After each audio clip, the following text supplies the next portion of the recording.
Hey guys, tonight we're sliding into a historical setting stickier than a gas station bathroom floor at 2 a.m. The filthy brothels of ancient Rome. Yes, Rome, the place with aqueducts, marble columns, and the occasional emperor who thought owning a personal giraffe was a personality. But beneath all that marble was a thriving underworld of questionable pillows, drafty stone arches, and people arguing about their hourly rates in classical Latin. Before we immerse ourselves in this candlelit fever dream, take a second to like the video and subscribe, but only if you actually enjoy this sort of thing. No pressure.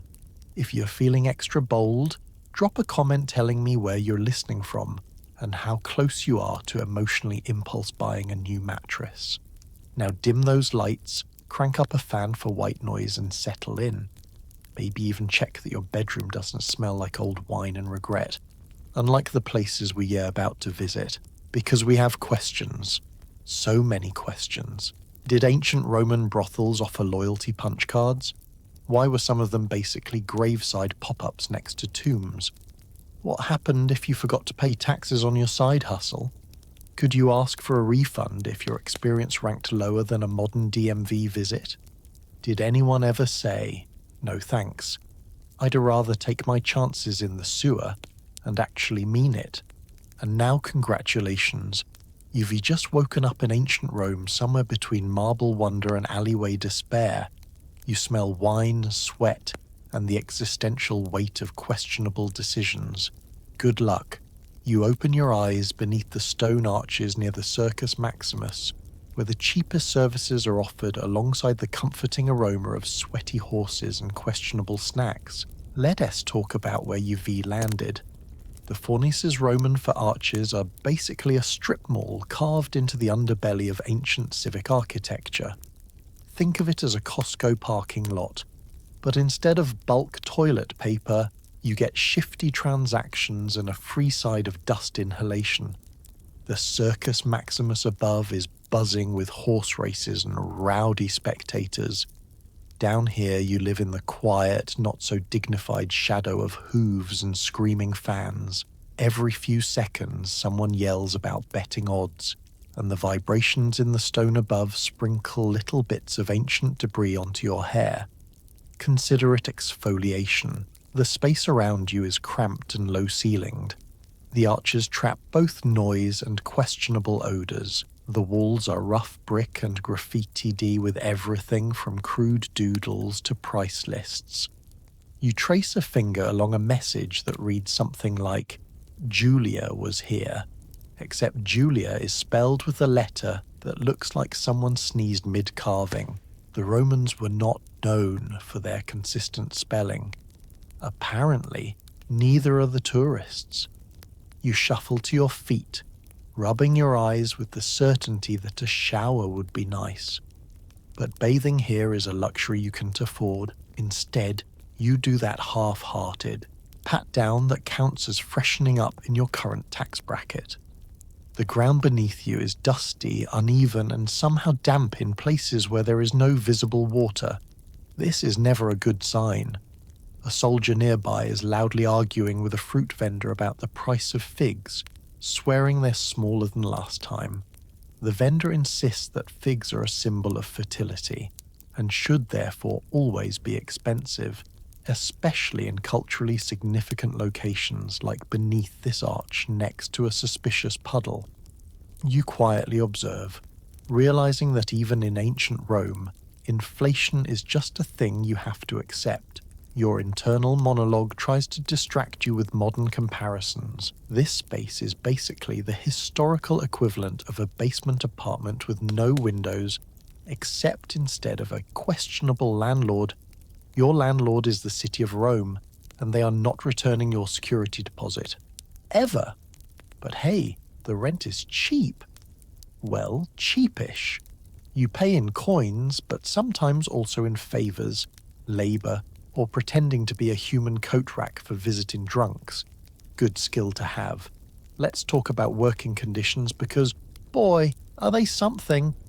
You're one of the Scorta Eratica, the freelance set, trying to dodge registration and the taxes that come with it. The downside is that you lack any legal protection, so you rely on your instincts. Your instincts are telling you to run, but your wallet says absolutely not.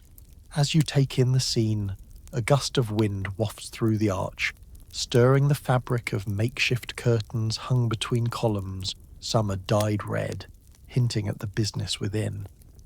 Others are remarkably plain, just old sheets that have seen better centuries. You don't linger too long. Privacy here is a fragile conceptual thing. Noise rolls down into your hollowed section of Rome. Laughter, shouts, cartwheels, and the clip-clop of horses. The Circus Maximus is a giant stadium, and you can feel its heartbeat even down here. When the crowd roars at a particularly dramatic lap around the track, the stone trembles, sending a little sprinkling of ancient grit into your lap. You brush it off, or maybe just spread it around it's all the same. Someone offers you a cup of wine for a single coin. You take it. This is less a beverage, and more a negotiation with your stomach. The flavour is somewhere between sour grapes and regret. Still, it is drinkable, and it helps dull the sound of a man loudly reciting poetry nearby. His poem appears to be about a turnip. It's unclear whether he is praising it or insulting it. You move about, adjusting to the pace of life here. Quick, cramped, chaotic. The furnaces are where people come for respite, distraction, or just to avoid their families. Some are lonely. Others are just bored. Most are drunk. It's a weird mix. You watch as an older woman haggles with a potential client. She is fierce, determined, and ready to negotiate like she is selling beachfront property. It is inspiring. There is dignity here, even in the grime. Everyone is just doing what they can to survive beneath the grandeur of Rome. Eventually the sun shifts, spreading long shadows across the stone floor. The arches let in slices of light, warm and golden, in a way that almost makes this grimy place feel poetic. Almost. But then a donkey wanders in and ruins the moment. Welcome to the furnaces. You are not here forever, just long enough to learn how people lived, worked, and laughed below the stadium that held the ancient world's largest crowds. And you are here just long enough to realize that grit, misery, and humor have always coexisted. Rome is big. Rome is loud. Rome is filthy. And now, so are you. When the roar above fades and the last chariots have raced, you crawl back to your spot beneath the arch and settle in. You wonder if tomorrow will be quieter. It won't, but somehow that's okay. You've survived your first day beneath the Circus Maximus, where life is loud, prices negotiable, and dignity optional. Time to rest. Tomorrow the tax officer might show up, and you'll need whatever energy you can muster. Sleep tight, under the arch, try not to dream of donkeys. Before you can do anything, officials want your name, occupation, and whether you plan to report earnings like a good citizen. Let's talk about taxes, because even in ancient Rome, nothing screams romance quite like unexpected paperwork. You shuffle through a narrow alley that smells like stale wine and someone's disappointing lunch. The sun is high, the shade is scarce, and your stress is accumulating faster than overdue library fines.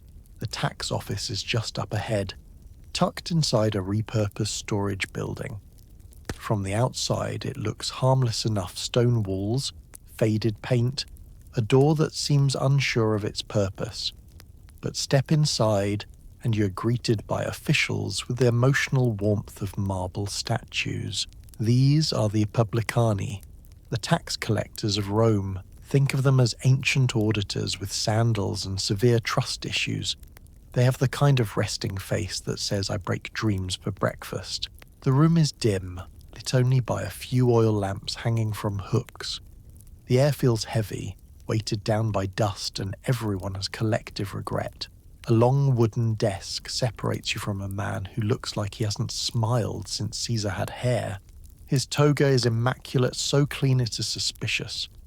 He examines you with slow, deliberate judgment, waiting for you to speak. Name, he demands. Not, hello, not, how was your day? Just name. You tell him. He writes it down, taking a dramatic amount of time to spell it incorrectly. Then he asks your occupation. Here's where it gets fun. You could tell the truth, scorta erratica, a freelance worker operating outside official registration. He'll know instantly. Your unregistered vibe is giving tax evader chic. The collector raises an eyebrow. His voice drops into a tone that suggests he's practiced this speech many times. Rome, he explains, requires all workers in your line of hospitality to register and pay taxes. If you comply, you'll receive a license. If you don't, you'll receive fines, harassment, and a recurring nightmare of being chased by bureaucrats waving scrolls. Let's talk logistics. Registration means acknowledging your infamous status in fames on a permanent official record. It's like getting a blue check mark for being publicly shameful. Once registered, you pay an annual tax and possibly a little more under the table if your collector has immoral ambitions. Spoiler, they usually do. You shift uncomfortably. The bench beneath you feels like it was designed by someone who hates spines. There's a sense of being trapped not physically, but in that existential way mortals feel when encountering government paperwork. You wonder, did anyone ever escape this? Did someone maybe flee to Gaul to avoid paying taxes? Probably. They'd are probably still paying it off. A second official wanders in, yawning. He carries a stack of tablets, each covered in names and fees. He slams them onto the desk, causing a cloud of chalk dust to erupt into the air. You inhale the chalk and immediately rethink every decision that led you here. The tax guy peers over his tablet. His expression is that of a man calculating how many coins he can squeeze from your coin pouch. He explains your options. Register and be protected minimally, though still treated socially like a damp rag. Or remain clandestine, work where you can, and risk being fined or detained. The idea of paying taxes on your nightly chaos feels absurd, but Rome has a way of making absurdity legally binding. He informs you that even the licensed crowd barely gets respect. But at least they were official. You're a legal ghost, a problematic ghost. Nearby, another worker is arguing with a different collector. She claims she paid her fee already. He claims she never paid enough. They go back and forth like two caffeinated pigeons. You watch with mild sympathy while pretending to not exist. Finally, the official hands you a small wax tablet summarizing your situation. It is basically a congrats. Your doomed certificate. He suggests you think it over and return tomorrow, but his tone says, you'll be back because Rome doesn't forget. You exit into the sunlight, blinking like a mole. The air outside feels lighter, yet somehow threatening. You've just encountered the Roman tax system, no refunds, no mercy, and definitely no customer hotline. The street hums with life. Chariots pass, vendors yell, children chase each other. You lean against a wall and consider your choices. Register and pay. Or continue as you are invisible but vulnerable. Rome has invented a new kind of anxiety. The kind that follows you through stone corridors and into your dreams. You push off the wall and begin walking. There's no right answer, just the least terrible option. And honestly, in a world where sewage trickles through the streets and your rent is a straw mat under a leaky arch, taxes are just one more indignity. You sigh, ready to disappear into the crowd. But remember, in Rome, even ghosts pay taxes. Some workers avoid registration to dodge taxes, roaming taverns and alleys for coin. Let us talk about you. The scorta erratica, an unlicensed, wandering worker who's basically the gig economy contractor of ancient Rome. Minus the app support and HR department, you move through the city with the casual anxiety of someone who is both underpaid and overworked, yet technically self-employed. You don't have to report to a boss, but you do have to report to whatever ominous force decides to mug you in a back alley for pocket change. You start your day, or is it night? Time is imaginary now, walking down a side street paved with uneven stones. It's late, and the lamps sputter with the enthusiasm of a candle that's just received bad news. Your sandals slap against the ground, narrating your existence in a dull, rhythmic, "I chose this life" beat. Your work is simple. Wander taverns, alleyways, inns, bathhouse peripheries, and occasionally funerary monuments if business is slow. You are a freelancer in the purest sense. You drift. Sometimes there's good money. Sometimes you go home with only 3 coins, some stale bread, and a story you'll never tell sober. Tonight you start at a tavern. Nothing says professional atmosphere like a place where the floors are sticky. The bartender is judging you, and the patrons appear to be one drink away from either crying or stabbing. The room is dim, hot, and filled with laughter that only makes sense if you're deeply drunk. It smells like wine, sweat, and a cheese that was already suspicious during the reign of Augustus. You take a position near a wall that looks like it was painted brown solely to hide stains. You're watching for potential clients, soldiers who want distraction from boredom, sailors visiting port, travelling merchants, and the occasional wealthy Roman who is slumming it to feel interesting. Everyone is here for their own reason. Your job is to make sure their reason involves paying you. There's no signage, no official rates. It is all instinct, negotiation, and charisma. You talk, you gauge, you offer. Some clients are polite, awkwardly polite, like they've never made eye contact with another human. Others treat you like part of the furniture. The unlicensed ones, like you're the wild cards. No paperwork, no price regulation, no receipts. Caesar himself can audit you. But there's danger in that freedom. Without registration, you're legally invisible. If someone tries to cheat you, tough. If a violent customer pushes too far, too bad. There's no law to lean on, at least, no law that cares about you. The best you can hope for is a bouncer with a sentimental streak. That's why you keep moving. One tavern becomes another.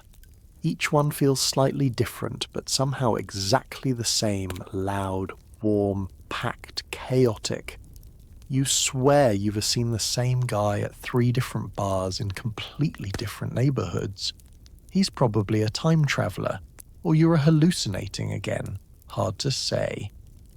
After a few hours and a few customers, you slip out for air. The night outside is cooler, the moon hanging above you like a dim lantern someone forgot to turn off. You walk down alleys that twist like drunken snakes. These passages are narrow, sometimes so tight you'd swear the walls are trying to whisper gossip. They probably are. Rome has ears everywhere. You pass a bakery that's already working on tomorrow's bread. The warm smell tempts you with fantasies of breakfast. But you keep walking, scanning for opportunity or danger. Often, they the same thing. Let us talk strategy. Most scorta erratica establish informal route circuits that take them through familiar haunts. Clients get to know you. Regulars might treat you kindly. Some slip you extra coin. Others offer gifts, cheap jewelry, leftover food, a broken jug they insist is worth something. It's the ancient equivalent of being tipped with expired coupons, but being unregistered opens doors licensed workers don't enter. You can negotiate better rates. You can choose clients. You can leave at any time. Freedom is sweet like wine that hasn't spent too long in the sun, but it's fragile. You feel it every time a city guard walks too close, scanning faces like he's picking ingredients from a menu. If he recognizes you or decides to bother you, you'll face fines or worse. so you adapt. Maybe you give a guard a discount now and then. Maybe you slip out of sight when danger approaches. You get good at disappearing, blending, moving. Survival becomes a hobby. Later tonight, you find a quiet corner near a bathhouse entrance. Men wander in damp and relaxed. Some leave looking disappointed or suspiciously content.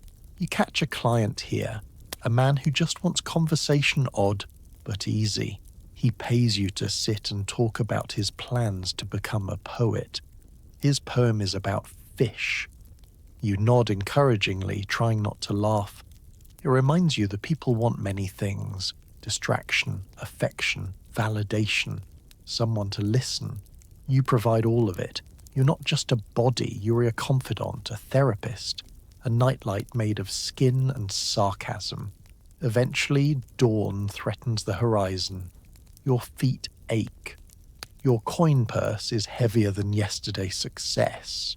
You return to the furnaces or wherever you're sleeping tonight. Your bed is a stubbornly uncomfortable pile of straw that pokes your ribs like it's trying to wake you up. You lie down, exhausted, and marvel at the strange balance of your life. Every night is risk and reward. Every client is a different story. There are no guarantees, but there is freedom, messy, dangerous, exhilarating freedom. You close your eyes and drift. Tomorrow you'll wander again, walking the line between anonymity and survival, whispering your price to the night. You're a scorta erratica, a freelancer before freelancing was cool.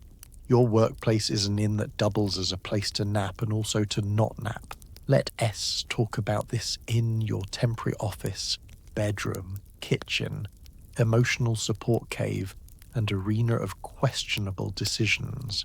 It sits on a narrow Roman street that looks like it was designed by a drunk architect.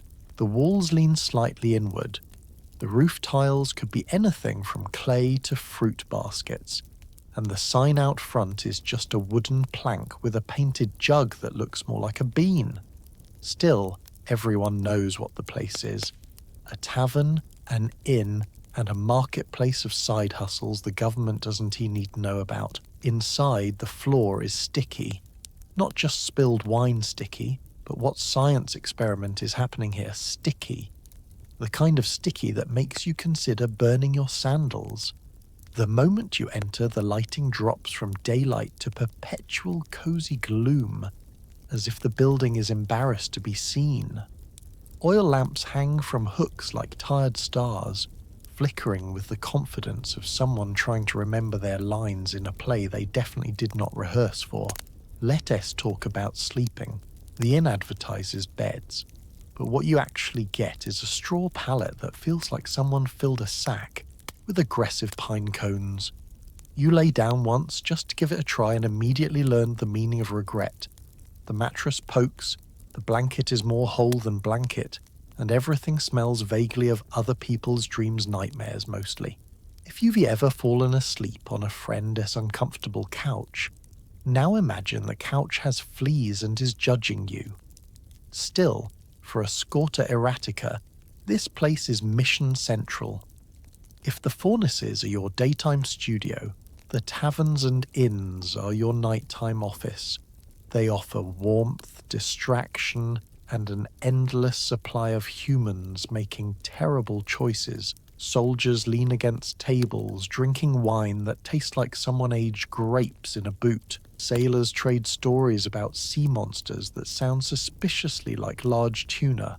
Merchants brag about caravans, then quietly cry over grain prices.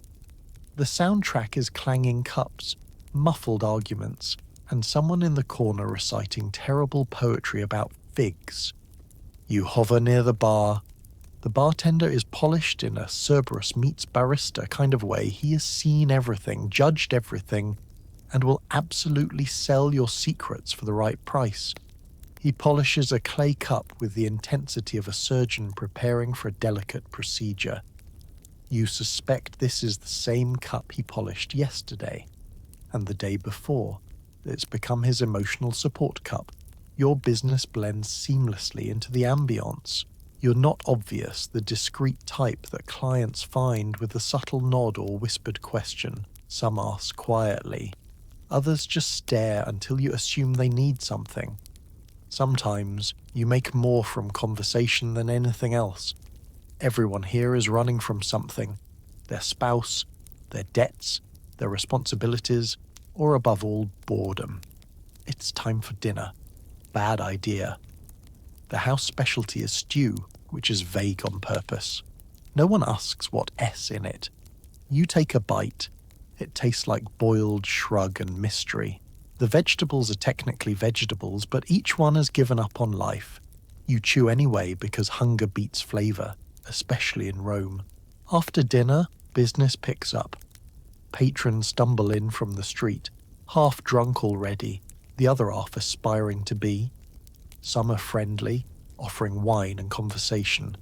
Others are loud and sweaty, waving coins like they're trying to flag down a chariot. You learn to tell which ones are trouble.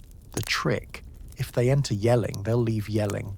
Between customers, you have time to observe the side hustles happening around you. A boy sells stolen perfume diluted with who knows. A woman offers fortune-telling using olive pits she claims they whisper secrets. A man with a badly tuned lyre tries to sing Hipwick ballads, only to be paid to stop. He treats this as success. At some point, a group of legionaries sits down, armor clanking like a bag of kitchen utensils. They've just returned from a dusty province where they apparently spent most of their time complaining about weather and sandals. They drink heavily, argue about dice games, and sing songs with lyrics that are anatomically bold. You linger. Soldiers are usually good customers, tired, homesick, and desperate for warmth in any form.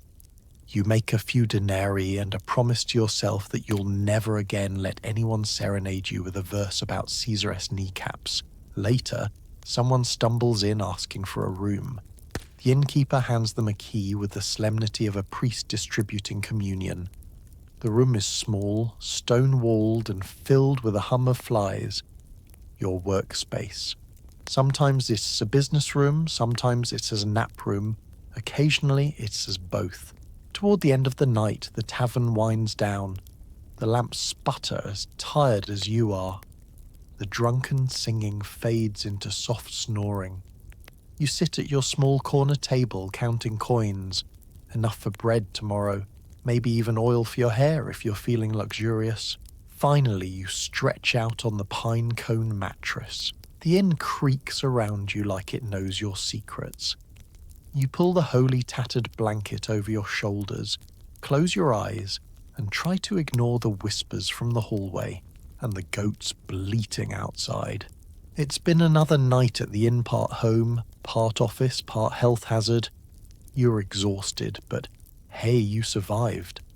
And in ancient Rome, survival is the greatest side hustle of all. Legally, you are classified as an infamous person, which is just Latin for you have fewer rights than a wooden bench. Let us settle into that for a second.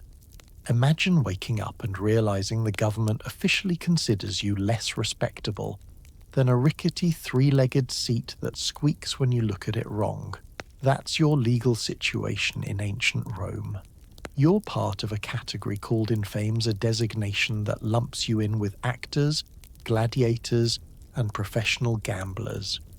It's like being told you're not even C-list.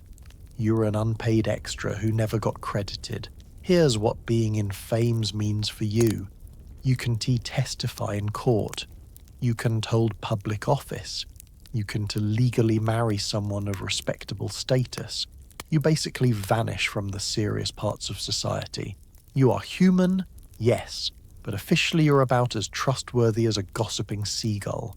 You start your morning in a courtyard outside a magistrate S office, feeling like a glitch in the Roman social matrix. Birds chirp overhead, happy and carefree, probably because they don't have to worry about legal classifications.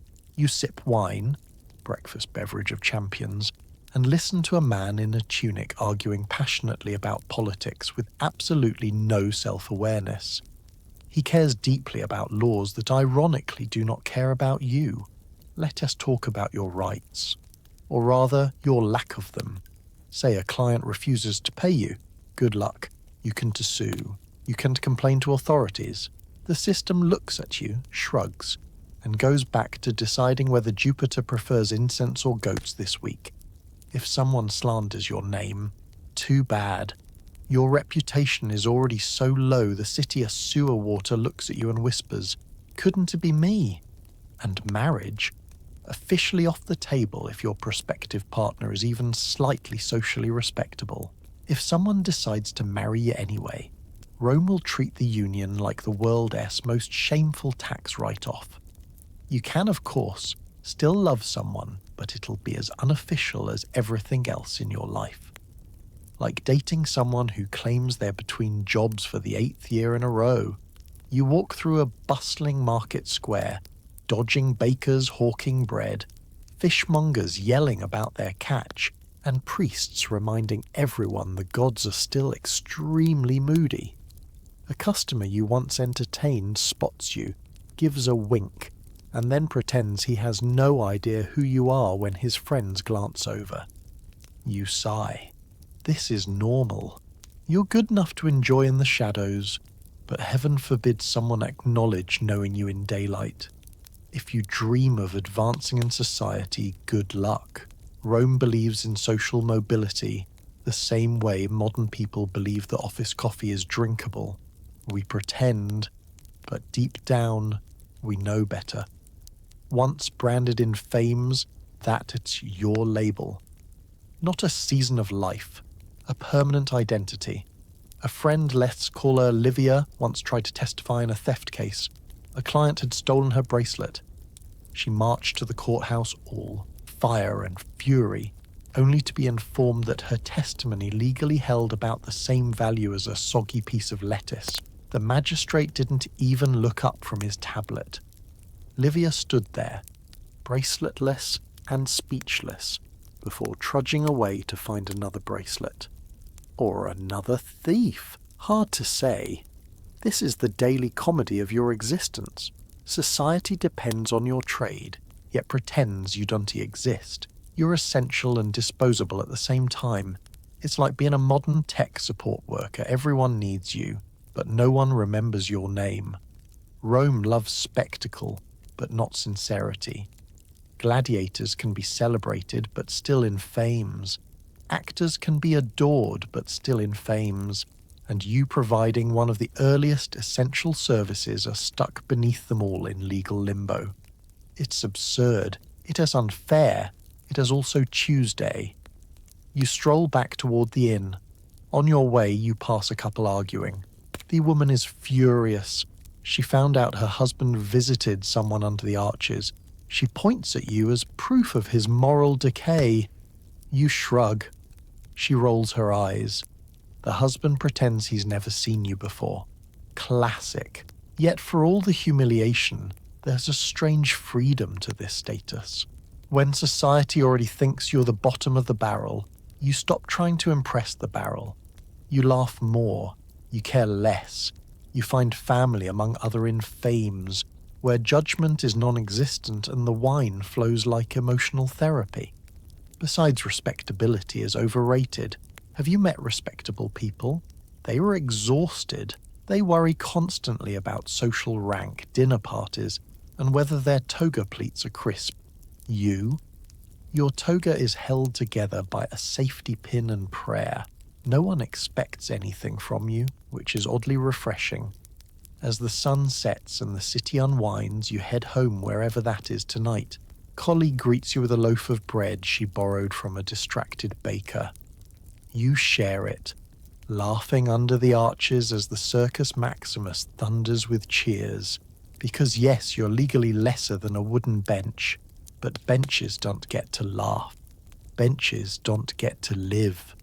And you, spectacularly, stubbornly, are still here.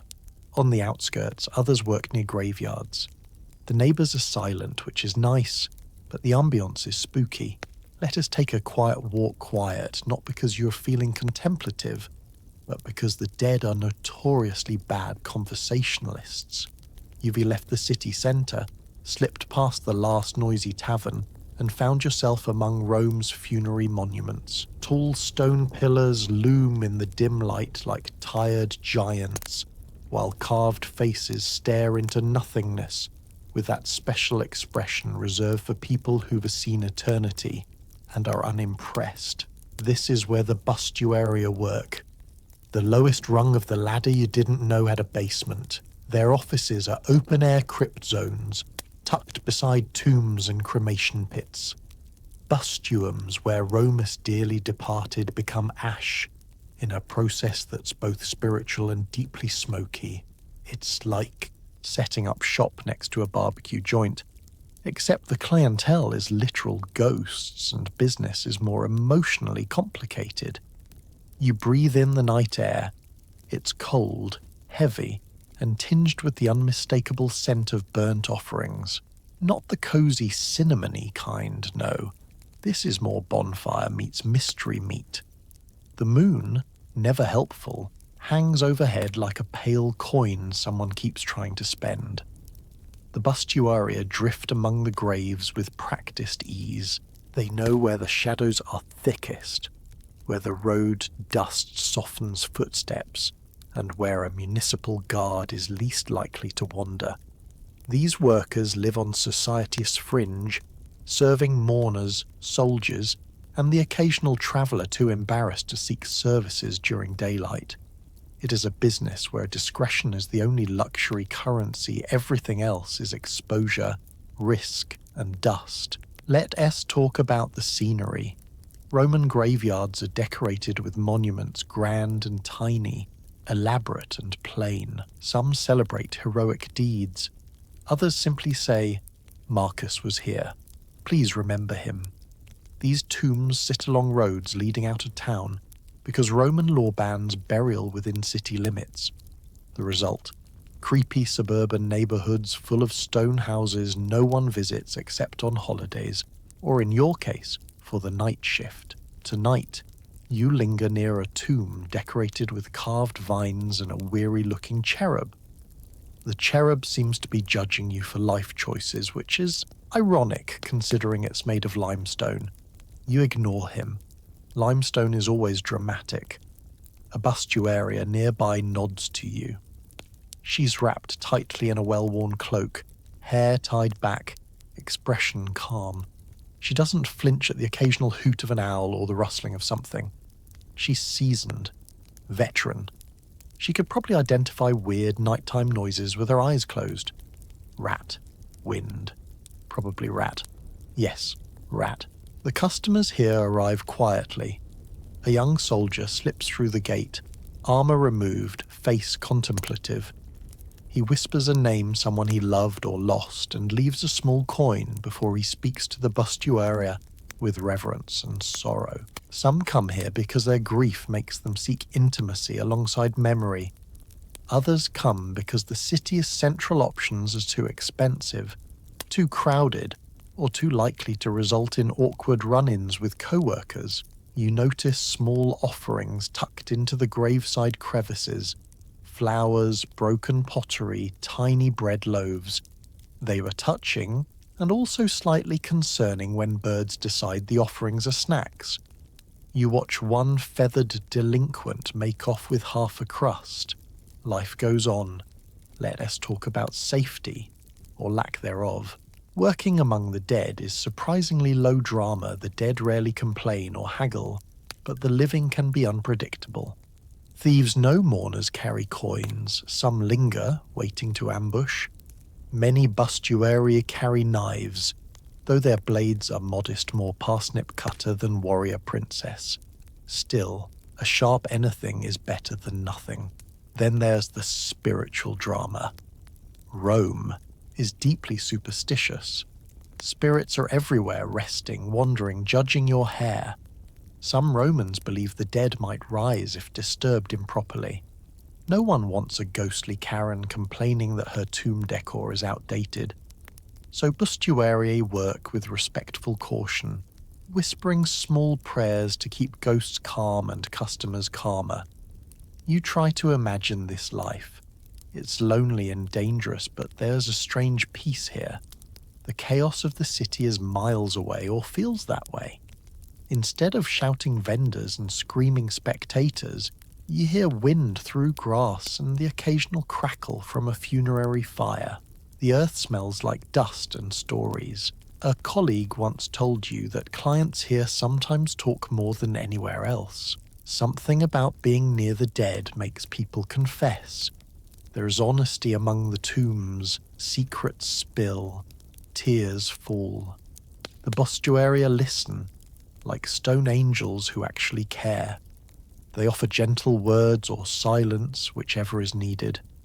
It's not in the job description, but it's part of the work. You sit on a flat stone, careful to avoid inscriptions. You stare at a rising plume of smoke and feel calm. Eerie calm, but calm nonetheless. The world feels small, quiet, and honest. No stench of tavern stew, no clatter of dice, no tax collector glaring over a wax tablet. Just quiet. Someone once said the dead are good neighbours. No noise complaints, no borrowed tools that never return.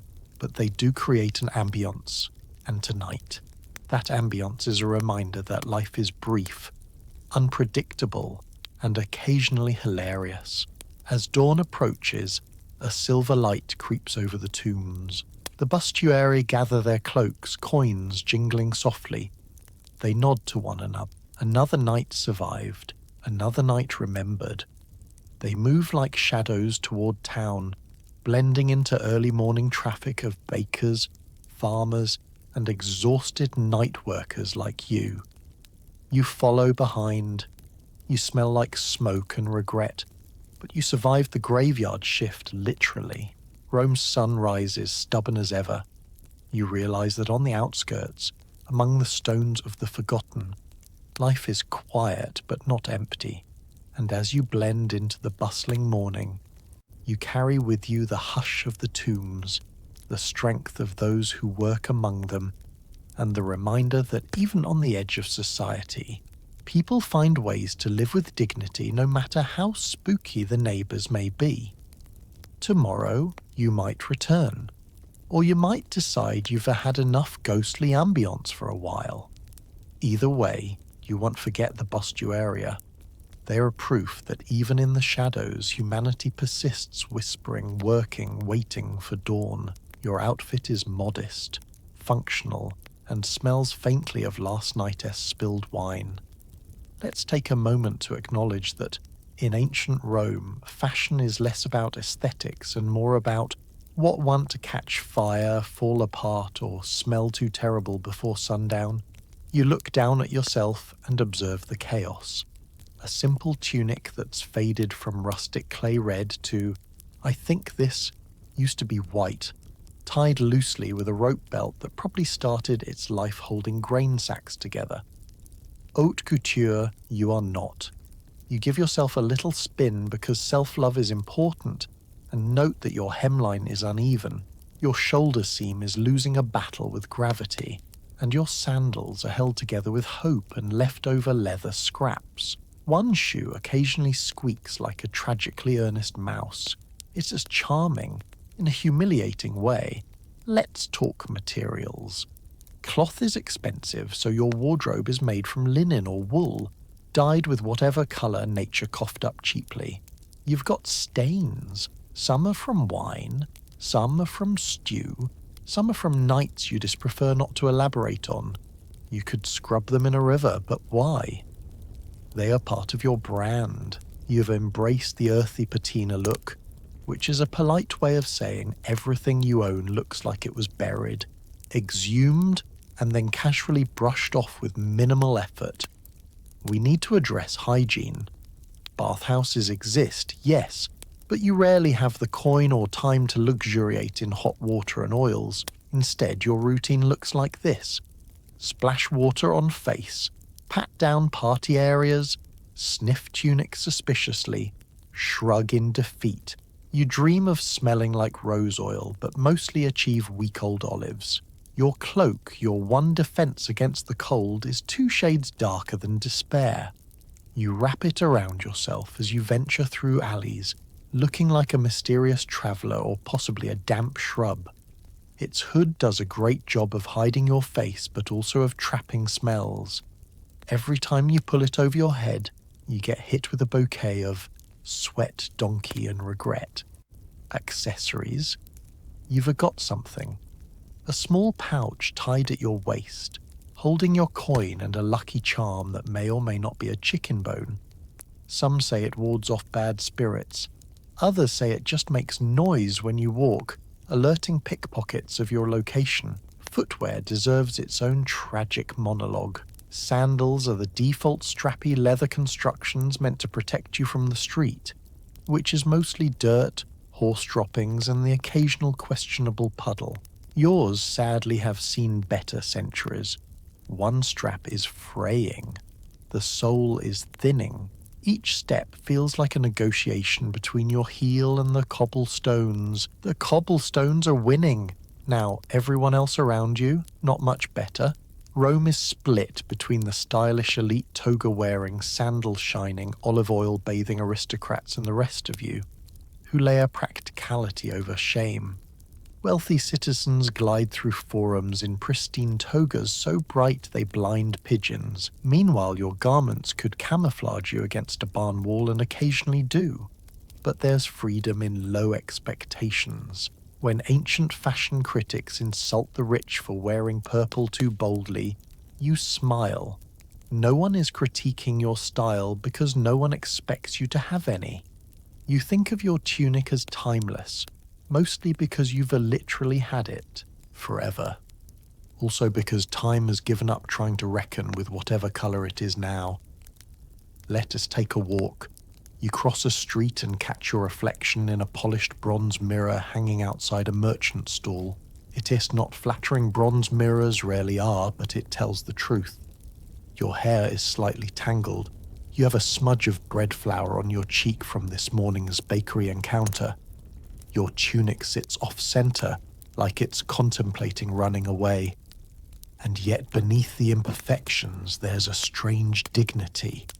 Your clothing tells a story of long nights in taverns, quiet mornings beneath the arches, borrowed cloaks, hand-me-down shoes, and the refusal to let poverty dictate your sense of humor. You adjust your rope belt, channeling confidence. In the marketplace, a cloth seller waves a bolt of fabric at you, shouting about its exceptional quality. You touch it. It's soft like a cloud decided to be textile. He names a price so outrageous your eyebrows evacuate your forehead. You place the fabric back and walk away, comforted by your thrifty, if shabby, uniform. You duck into a side alley, where a group of workers gather around a brazier. Their outfits look almost identical to yours, functional, frayed, flavorfully unwashed. You blend right in. One woman has patched her sleeves with mismatched fabric. Another has tied her tunic at the knee for easier movement. One man boasts a triangular hat that once looked fashionable, but now looks like a folded napkin that has seen tragedy. Someone compliments your sandals. You beam. In Rome, complimenting shoes is like acknowledging a fellow survivor. You lift your foot to show off the repaired stitching and everyone nods respectfully. Shoes are sacred. Feet keep you working. Without them you might as well be a three-legged stool, immobile, sad and ignored. As the day unwinds, you return toward your usual arch. You take off your sandals, shake out pebbles that could have been there since Nero was a baby, and lay your tunic near a small fire to dry out its vibe. You wrap yourself in your cloak and listen to the muffled city sounds, vendors closing shop, distant arguments about figs, horses grumbling. Your clothes won't win awards, they won't make statues of you, but they are sturdy, honest, and perfectly suited for surviving another day in the stone jungle of Rome. Fashion sense optional. Personality required. Tomorrow you'll wake up, smell faintly of wine and dust, and shrug into the same threadbare tunic, and it will be enough. After all, comfortably anonymous is a style of its own. Officially, personal fragrance is encouraged. Unofficially, no one can afford it. So the city air becomes the perfume and an intoxicating blend of olive oil, sweat, and communal regret. Let's talk about smells. Ancient Rome is a sensory buffet, and most of its offerings are pungent. The concept of smelling pleasant is praised in poetry, but in real life, nice aromas are about as scarce as honest senators. Wealthy citizens anoint themselves with imported fragrances, rare concoctions of myrrh, cinnamon, and flowers that sound like the ingredient list on a pretentious soap. Everyone else, including you, just sort of accepts that stench is inevitable. The same way modern people shrug about taxes or reality TV. This morning, you wake up beneath your familiar arch and immediately become aware of your environment as olfactory identity. Dust first, then horse dung, then the faint remnant of someone a spilled fish stew. You inhale, you exhale, you question every life choice that led you here. You start your not very sophisticated cleansing routine. Bathhouses exist, yes, but admission cost money, and you're saving that for crucial supplies like bread, wine, and maybe a new sandal strap. So you do what many Romans do. You rub on a little olive oil, scrape it off with a strigil, and hope it removes enough grime to trick people into thinking you're clean. The result? You just smell like a salad with emotional baggage. After you've scraped and prayed, you decide it is time to survey the scented or unscented world beyond the furnaces. The streets are alive with all types of aroma. Fresh bread from the bakery? Delightful. The tannery-s vats? A smell you'll be able to identify from space one day. A fishmonger hacking apart tuna? Let's just say you didn't know gills could smell that personal. You walk toward the market. Merchants shout as though convincing you that their figs are the only figs worth buying. Their confidence smells like ambition and sweat. A nearby farmer sells goat cheese that could legally be classified as a weapon. He proudly offers you a sample. You decline gently, fearing it could knock you unconscious. He shrugs and eats it himself, unfazed. Somewhere not far away, incense burns. It's meant for the gods, but you pretend it's for you. Walking into the scented smoke like it's your personal luxury spa moment. The aroma is warm, woodsy, and it masks at least 3 different street smells. For a moment you are transported. You imagine you are rich, lounging in a villa smelling like petals and divine approval. Then a passing mule farts, and reality returns. Let S talk perfume. The fancy stuff comes in tiny glass vessels stored like treasure. It is made from flowers, herbs, and spices, painstakingly mixed into oil. Jasmine, rose, frankincense. These scents linger like a good memory, but only the wealthy can afford them. The closest you get to perfume is when someone spills wine near you, and you hope it evaporates pleasantly. Some middle-class Romans try to make homemade fragrances. They soak flowers in oil and let it sit until it becomes something. You've smelled these DIY attempts. The nicest description is wet garden despair. You'd rather smell like your goatskin cloak. You make your way into a small tavern. The moment you step inside, your nose is bombarded. Sour wine, roasted meat, and a hint of wood smoke. A server brushes past you. Their perfume is definitely olive oil and courage. Patrons laugh, their laughter seasoned with garlic on the exhale. You grab a cup of wine and take a sip. It tastes like it's been filtered through a sandal, but at least it overpowers the foot odor. Seated beside you is a man who wears something faintly floral. He explains he splurged on a tiny vial from the East, his prized possession. He dabs some onto his wrists. You lean in discreetly. It smells like heaven if heaven was located next to a spice shop. You gasp, overcome. He beams with pride, as though he distilled it himself. Then he tells you the price and you immediately choke. You could buy a year's worth of bread for that.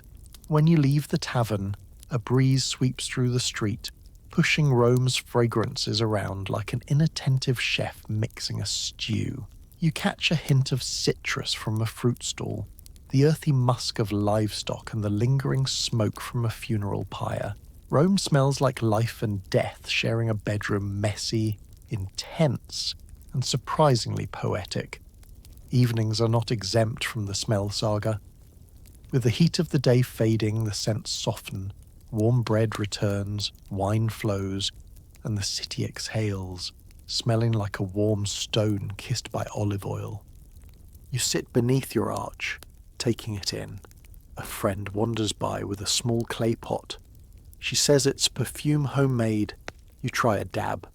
It smells like crushed herbs mixed with memories of the bathhouse.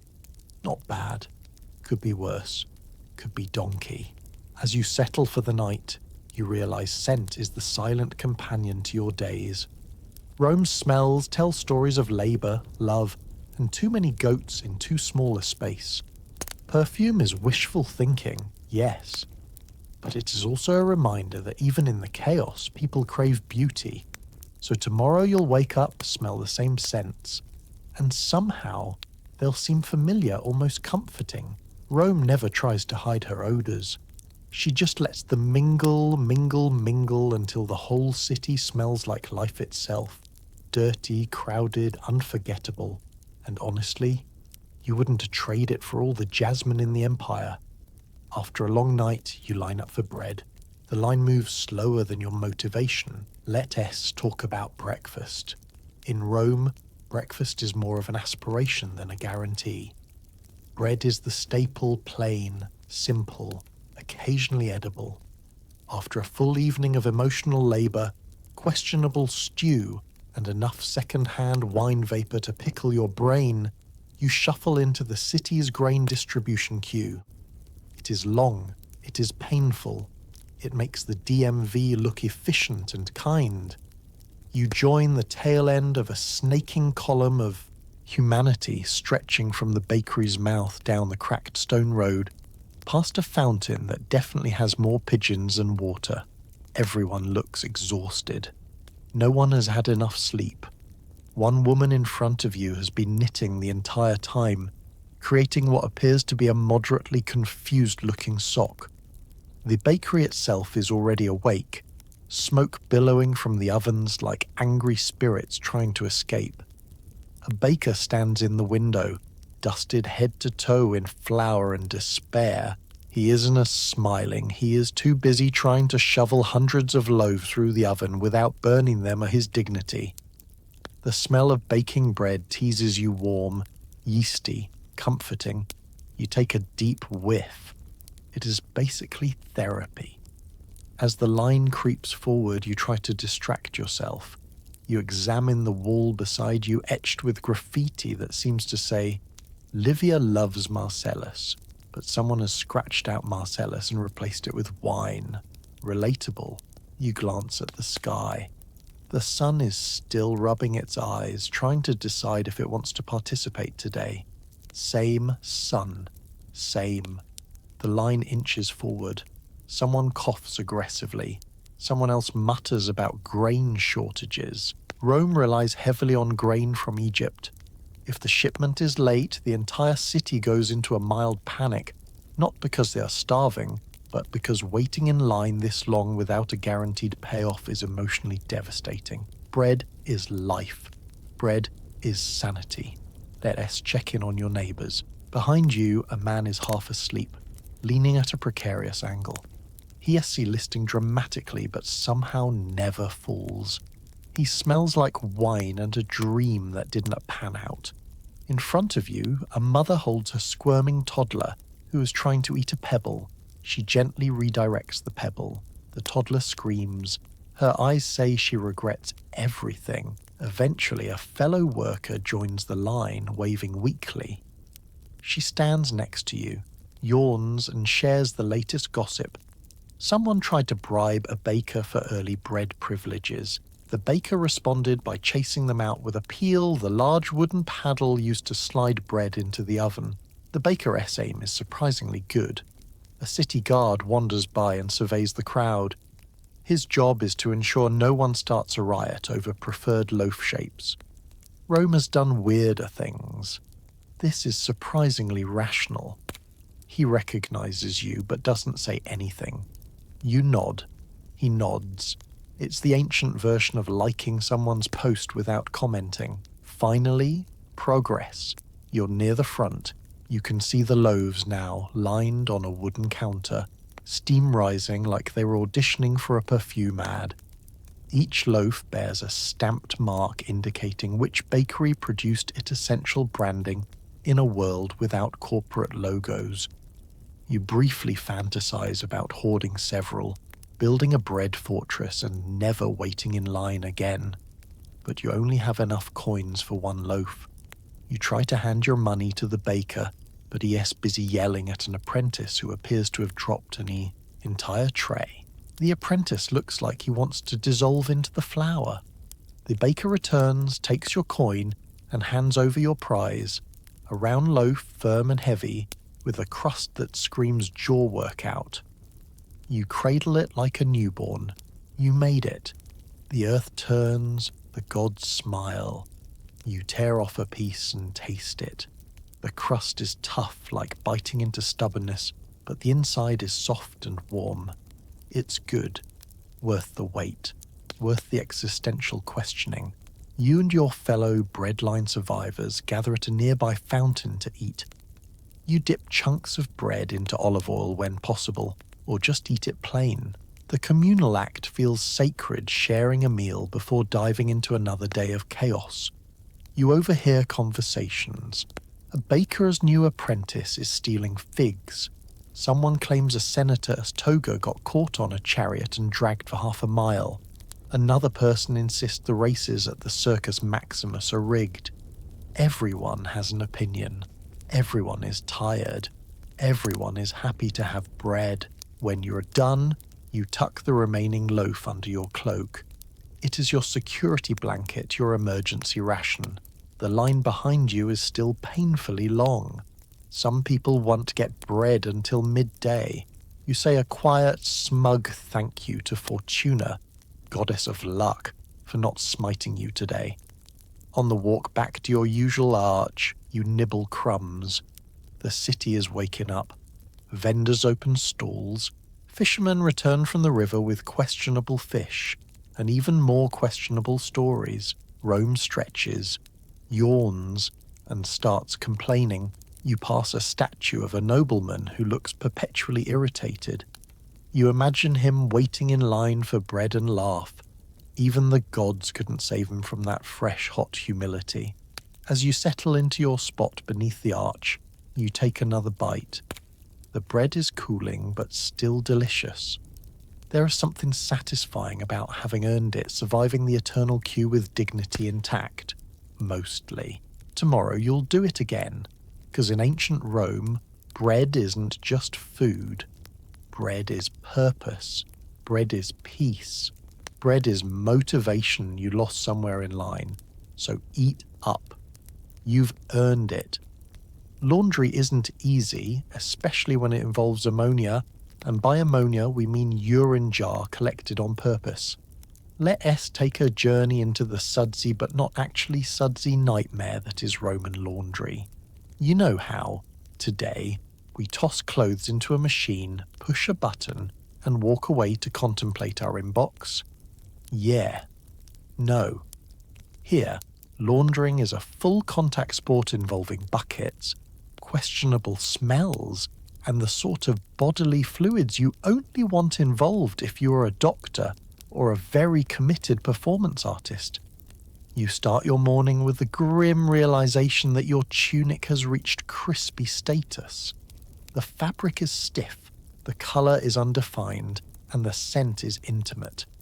It is time. You grab your bundle of clothes tunic, underwrap, ragged cloak, and trudge toward the Phallonica, the Roman laundromat, run not by machines but by humans who probably cry themselves to sleep Follonicas are lively places, lively the way a beehive is lively. Narrow stone rooms, vats sunk into the floor, steam curling into the air. Workers move quickly, sleeves rolled up, sandals marinated. The smell hits you before you even cross the threshold. Ammoniac tang overlaid with wet wool and ambition. You pause, regretting everything about being alive. A fuller, professional laundry worker greets you with a nod that says, "I am dead inside, but I accept your business." You try to hand him your clothes with dignity, but the moment they leave your grip, they droop like a dying plant. He glares. You shrug. Life is hard. Let's talk process. First step, soaking. The clothes are submerged in vats filled with water and stale urine. Yes, that is the primary cleaning agent. Rome doesn't waste resources.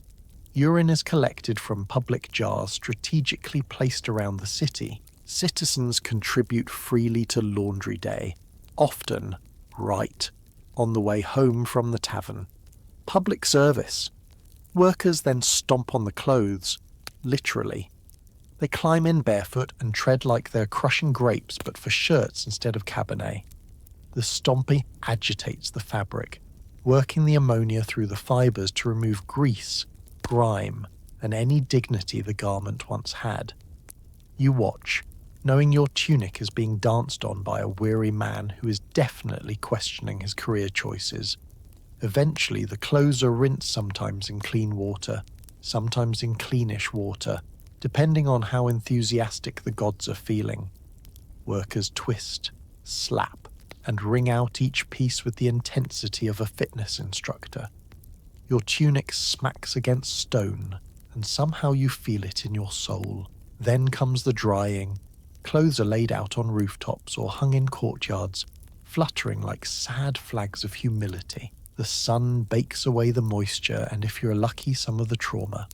If you're unlucky, a passing bird contributes. While you wait, you wander the Follonica. Tools line the walls, brushes, paddles, strange stone implements that look like tiny torture devices. A pot of fulleress earth, a clay used to absorb oils, sits in the corner. It looks deceptively like brownie batter. Do not eat it. One worker tells you about taxes. Yes, even the laundry business gets taxed. The Emperor Vespasian famously taxed urine collection, prompting him to say, "Money doesn't stink." You reflect on that statement while standing in a puddle that definitely does. Turns out money smells exactly like what it is collected from. Waiting for clean clothes is a communal activity. You spot a neighbour who has brought 3 tunics and 1 very nervous cloak. She's knitting while she waits, humming a tune that sounds like regret. Nearby, a man tells a story about almost losing his sandal in the vat. He laughs, but his eyes look haunted. There's chatter. Which baths are cheapest? Which baker hasn't watered down his dough? Which tavern should be avoided because someone found a fishbone with teeth? One woman claims her tunic came back brighter after being blessed at a temple. Someone else insists her laundry is fresher because she prays to Minerva. Everyone has an opinion, all of them absurd. At last, your clothes are returned. There's a lighter, softer, and no longer crispy. Victory. You sniff them cautiously. The scent is clean adjacent. It is a mix of sunshine, clay, and a ghost of ammonia. Honestly, it is an upgrade. You thank the fuller, who grunts in acknowledgement. Back outside, you shake out each garment. They look better. Still worn, still patched, but less offensively aromatic. You slip your tunic back on. It's damp in a refreshing way, like a hug from a cool towel that's slightly judging you. You feel reborn. Walking through the forum, the breeze carries the scent of your newly laundered clothes. A passerby glances over as if thinking, "Did this person bathe?" You beam. It's the closest you'll get to luxury. Make no mistake, the laundry crisis remains. You'll be back with new stains, new smells, new regrets. But for today, you're triumphant. You're fresh. You're ready to face Rome armed with nothing but a damp tunic and the faint hope that next week his vat will be slightly less full of pee. Because in this city, cleanliness isn't next to godliness. Cleanliness is next to a public jar.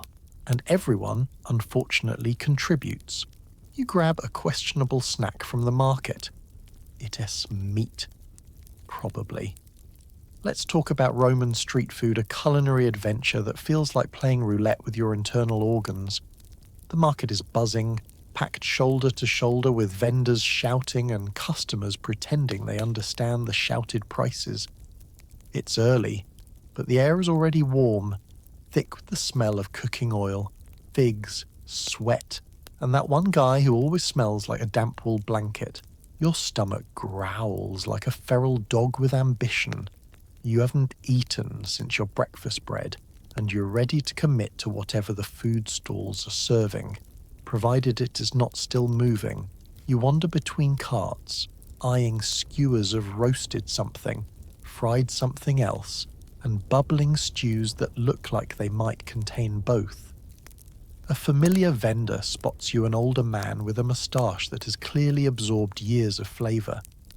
He waves a skewer in your direction enthusiastically. "Best meat in Rome," he shouts. You ask what kind.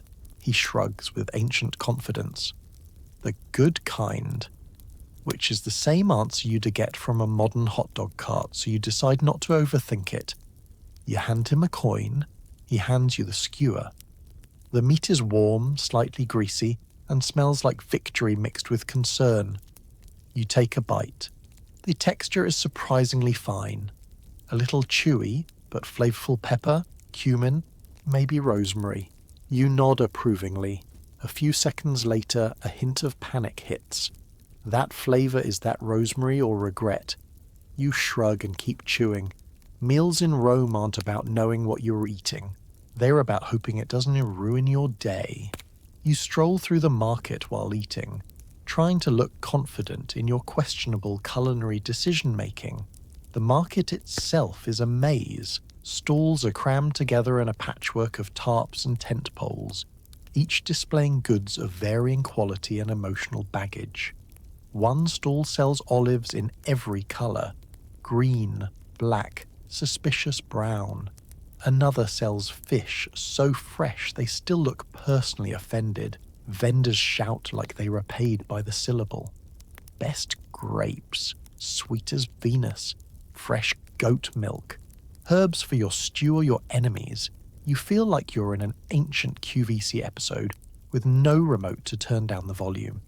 Nearby, someone is roasting chickpeas over a small fire. They smell nutty and warm. You consider buying a handful. You remember your coin situation. You keep walking. You pass a stall with vats of stewed legumes. The seller ladles thick, bubbling mush into bowls and hands them to customers who instantly slurp like champions. You watch as a bowl is handed to a man who barely stops walking before diving in. His confidence is inspiring. His lack of chewing is alarming. Let us talk hygiene. Or rather, the complete absence of it. Roman markets are lively but not clean. Dust fills the air. Animals wander freely. Sometimes a runaway chicken leaps onto a table and helps itself. You once saw a dog steal a whole sausage and then run back to its owner who thanked it for bringing breakfast. As you savour your mystery meat skewer, you do that subtle self-assessment. Does your stomach feel weird? No. Yet. You take another bite.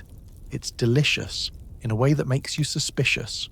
You ask the vendor again what animal it is. He winks and says, "Best not to ask too many questions. The gods like surprises." You decide it's better not to know. Just then, a friend approaches. She eyes your skewer and says, "Brave." This is both a compliment and a warning.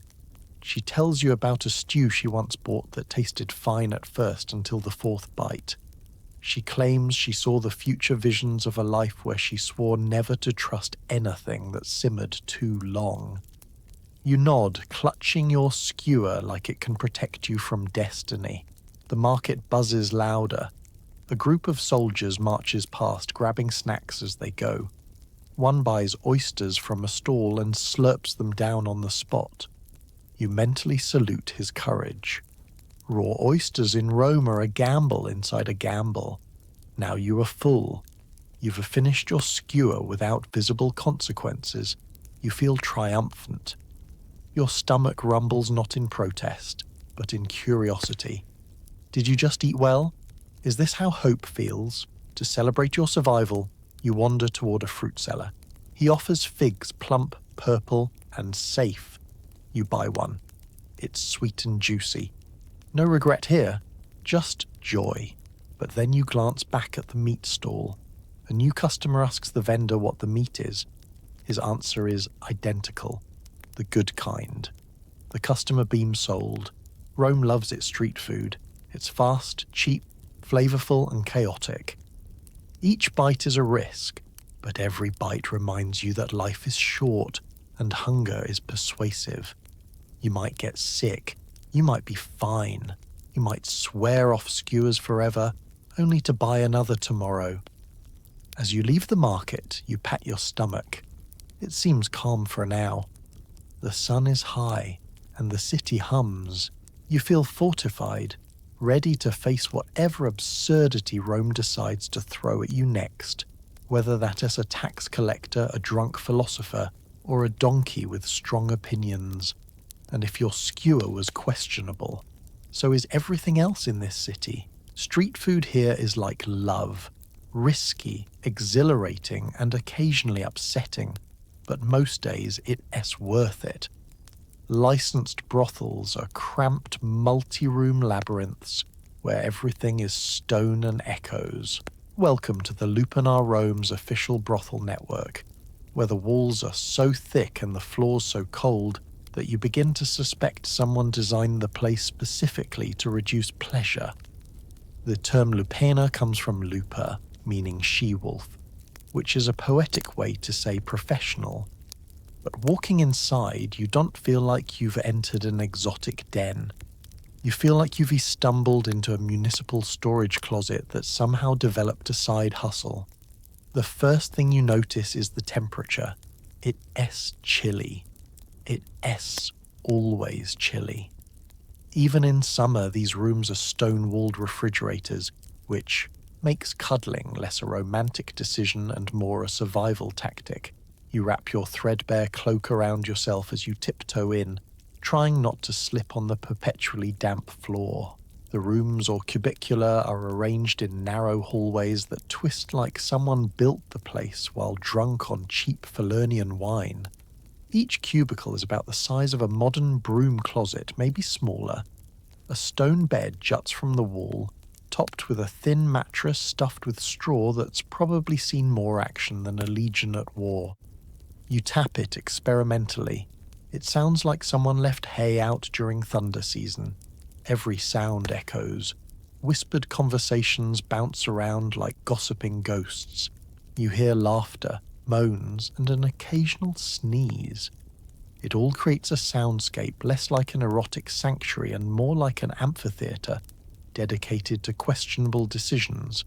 You can help but shiver not from emotion, but from cold stone fragments gently attacking your toes. Let's talk decor. There are frescoes on the walls. Yes, paintings meant to be sensual, but time has done them dirty. Colours have faded into the universal Roman shade of beige with intent, and tasteful scenes of intimacy have blurred into abstract shapes. One fresco might depict two lovers in embrace, or possibly a donkey wearing a toga. It's unclear. You squint. It doesn't help. As you wander deeper, you realise the layout was never designed with comfort in mind. Privacy? Hilarious concept. Curtains hang at doorways, but they are more symbolic than functional. They flutter in the draft, offering glimpses of bare feet, tangled limbs, and one guy still trying to finish his bread while multitasking. You respect his dedication. Your co-workers here are licensed professionals officially registered, taxed and supervised. They wear simple clothing and practical expressions. They know their work is legal but still considered shameful. They greet customers with a measured calm, the kind that says, "I have seen everything, and none of it surprises me anymore." A matron oversees the whole operation. She is equal parts administrator, bouncer, therapist, and angry aunt. She stands near the entrance with a wax tablet, collecting coins and verifying that everyone plays by the rules. She smiles rarely, but when she does, it's because someone just paid full price without haggling. Speaking of haggling, it happens. Constantly. A client tries to negotiate, waving coins as though performing interpretive dance. The matron shuts him down with a single raised eyebrow. He caves immediately. Rome runs on negotiation, but the lupanar runs on efficiency. Inside one cubicle, you help adjust the straw mattress. It squeaks like a wounded duck. You sigh, knowing the universe is mocking you. Someone passes you a small oil lamp to brighten the space. The flame flickers, revealing the ceiling low, uneven, and plastered with soot from years of lamps just like this. You wonder if anyone has ever hit their head mid-embrace.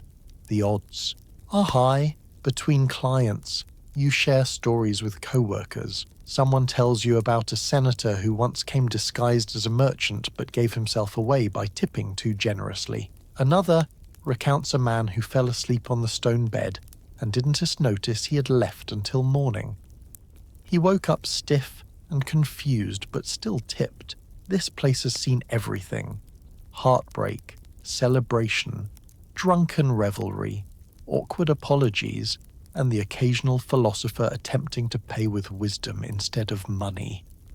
"You must compensate me in coin," the matron always replies. Philosophy doesn't buy bread. The air is heavy with incense burned to mask realities.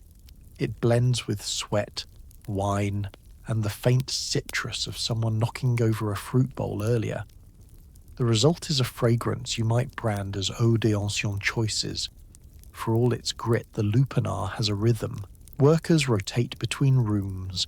Clients come and go like hurried pigeons. Someone laughs. Someone snores. Someone insists they are only here because their friend dragged them. Sure, Marcus. Sheer. You pause to stretch your aching back. The floor groans beneath you, and you swear you hear the building itself sigh. The lupanar is old, older than most of its patrons. It has outlived emperors, fashions, and countless repairmen. Later, a group of rowdy soldiers stumbles in, still smelling of campfire and triumph. The matron greets them with the same raised eyebrow she gives everyone. They quiet down instantly like schoolchildren confronted by a strict teacher. You guide them to different rooms, offer wine, and remind them to behave. One soldier compliments your cloak. You teeter between gratitude and suspicion. It is extremely unimpressive. So maybe he is flirting, or maybe he hit his head. As the night deepens, things slow. Lamps burn low. Workers rest their feet in the hallway, leaning against cold stone. Someone hums a tune about the goddess Venus. Someone else unwraps leftover bread.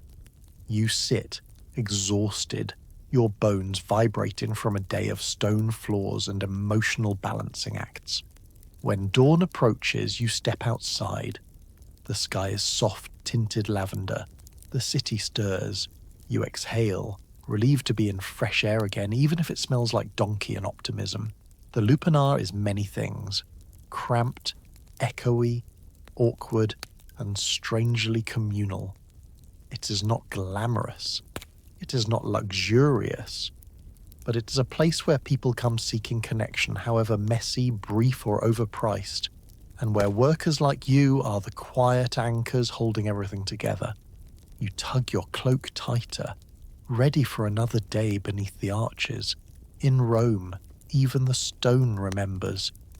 And in the lupanar, Every night writes a new whisper on the walls. Some places display a menu of services, like a cafe, but with significantly more existential dread. You step into a lupanar one evening, half frozen from the cold stone air, and there it is mounted proudly on the wall like the worst restaurant chalkboard you've ever seen. The price list. No cute latte art. No witty slogans about rise and grind. Just stark, sobering Roman script listing services that make you rethink your life, your budget, and whether or not you should have just stuck with selling olives. At first glance, it looks harmless Roman numerals, tidy lines, wax-scribbled descriptions. But once you start reading, you realize how surreal it is. Each menu item is priced accordingly, from the inexpensive basics to the please don't ask questions premium options. It is strangely businesslike, as if you've stumbled into an ancient version of a fast food combo list. Except instead of 3 with fries, you get 3 with emotional consequences. The prices are a reminder that everything here is transactional. A small fee earns a short session, as unromantic as ordering a small coffee. Medium? You get a little more time, maybe a pillow that doesn't feel like it's judging you. The high-priced items, those are experiences the average Roman could never afford, not even if they brought in all the coins they've been saving in their lucky goat hair pouch. One listing catches your eye, something about special performances.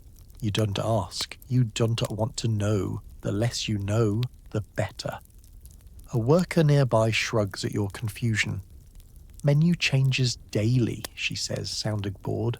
Market fluctuations. Of course. Even intimacy responds to supply and demand. It is capitalism before capitalism even had a name. You linger by the board, watching a nervous young man squint at the prices. He fumbles with his coins, unsure if he has enough for anything beyond the spiritual equivalent of a free sample.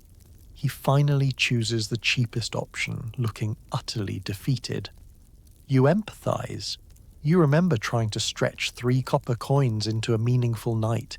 It doesn't work. But the breadline taught you long ago. Survival means doing what you can with what you've got. The board is just one part of the experience, but it sets the tone. Rome has no illusions about romance here. The price list tells you exactly what you can expect and what you'll pay for it.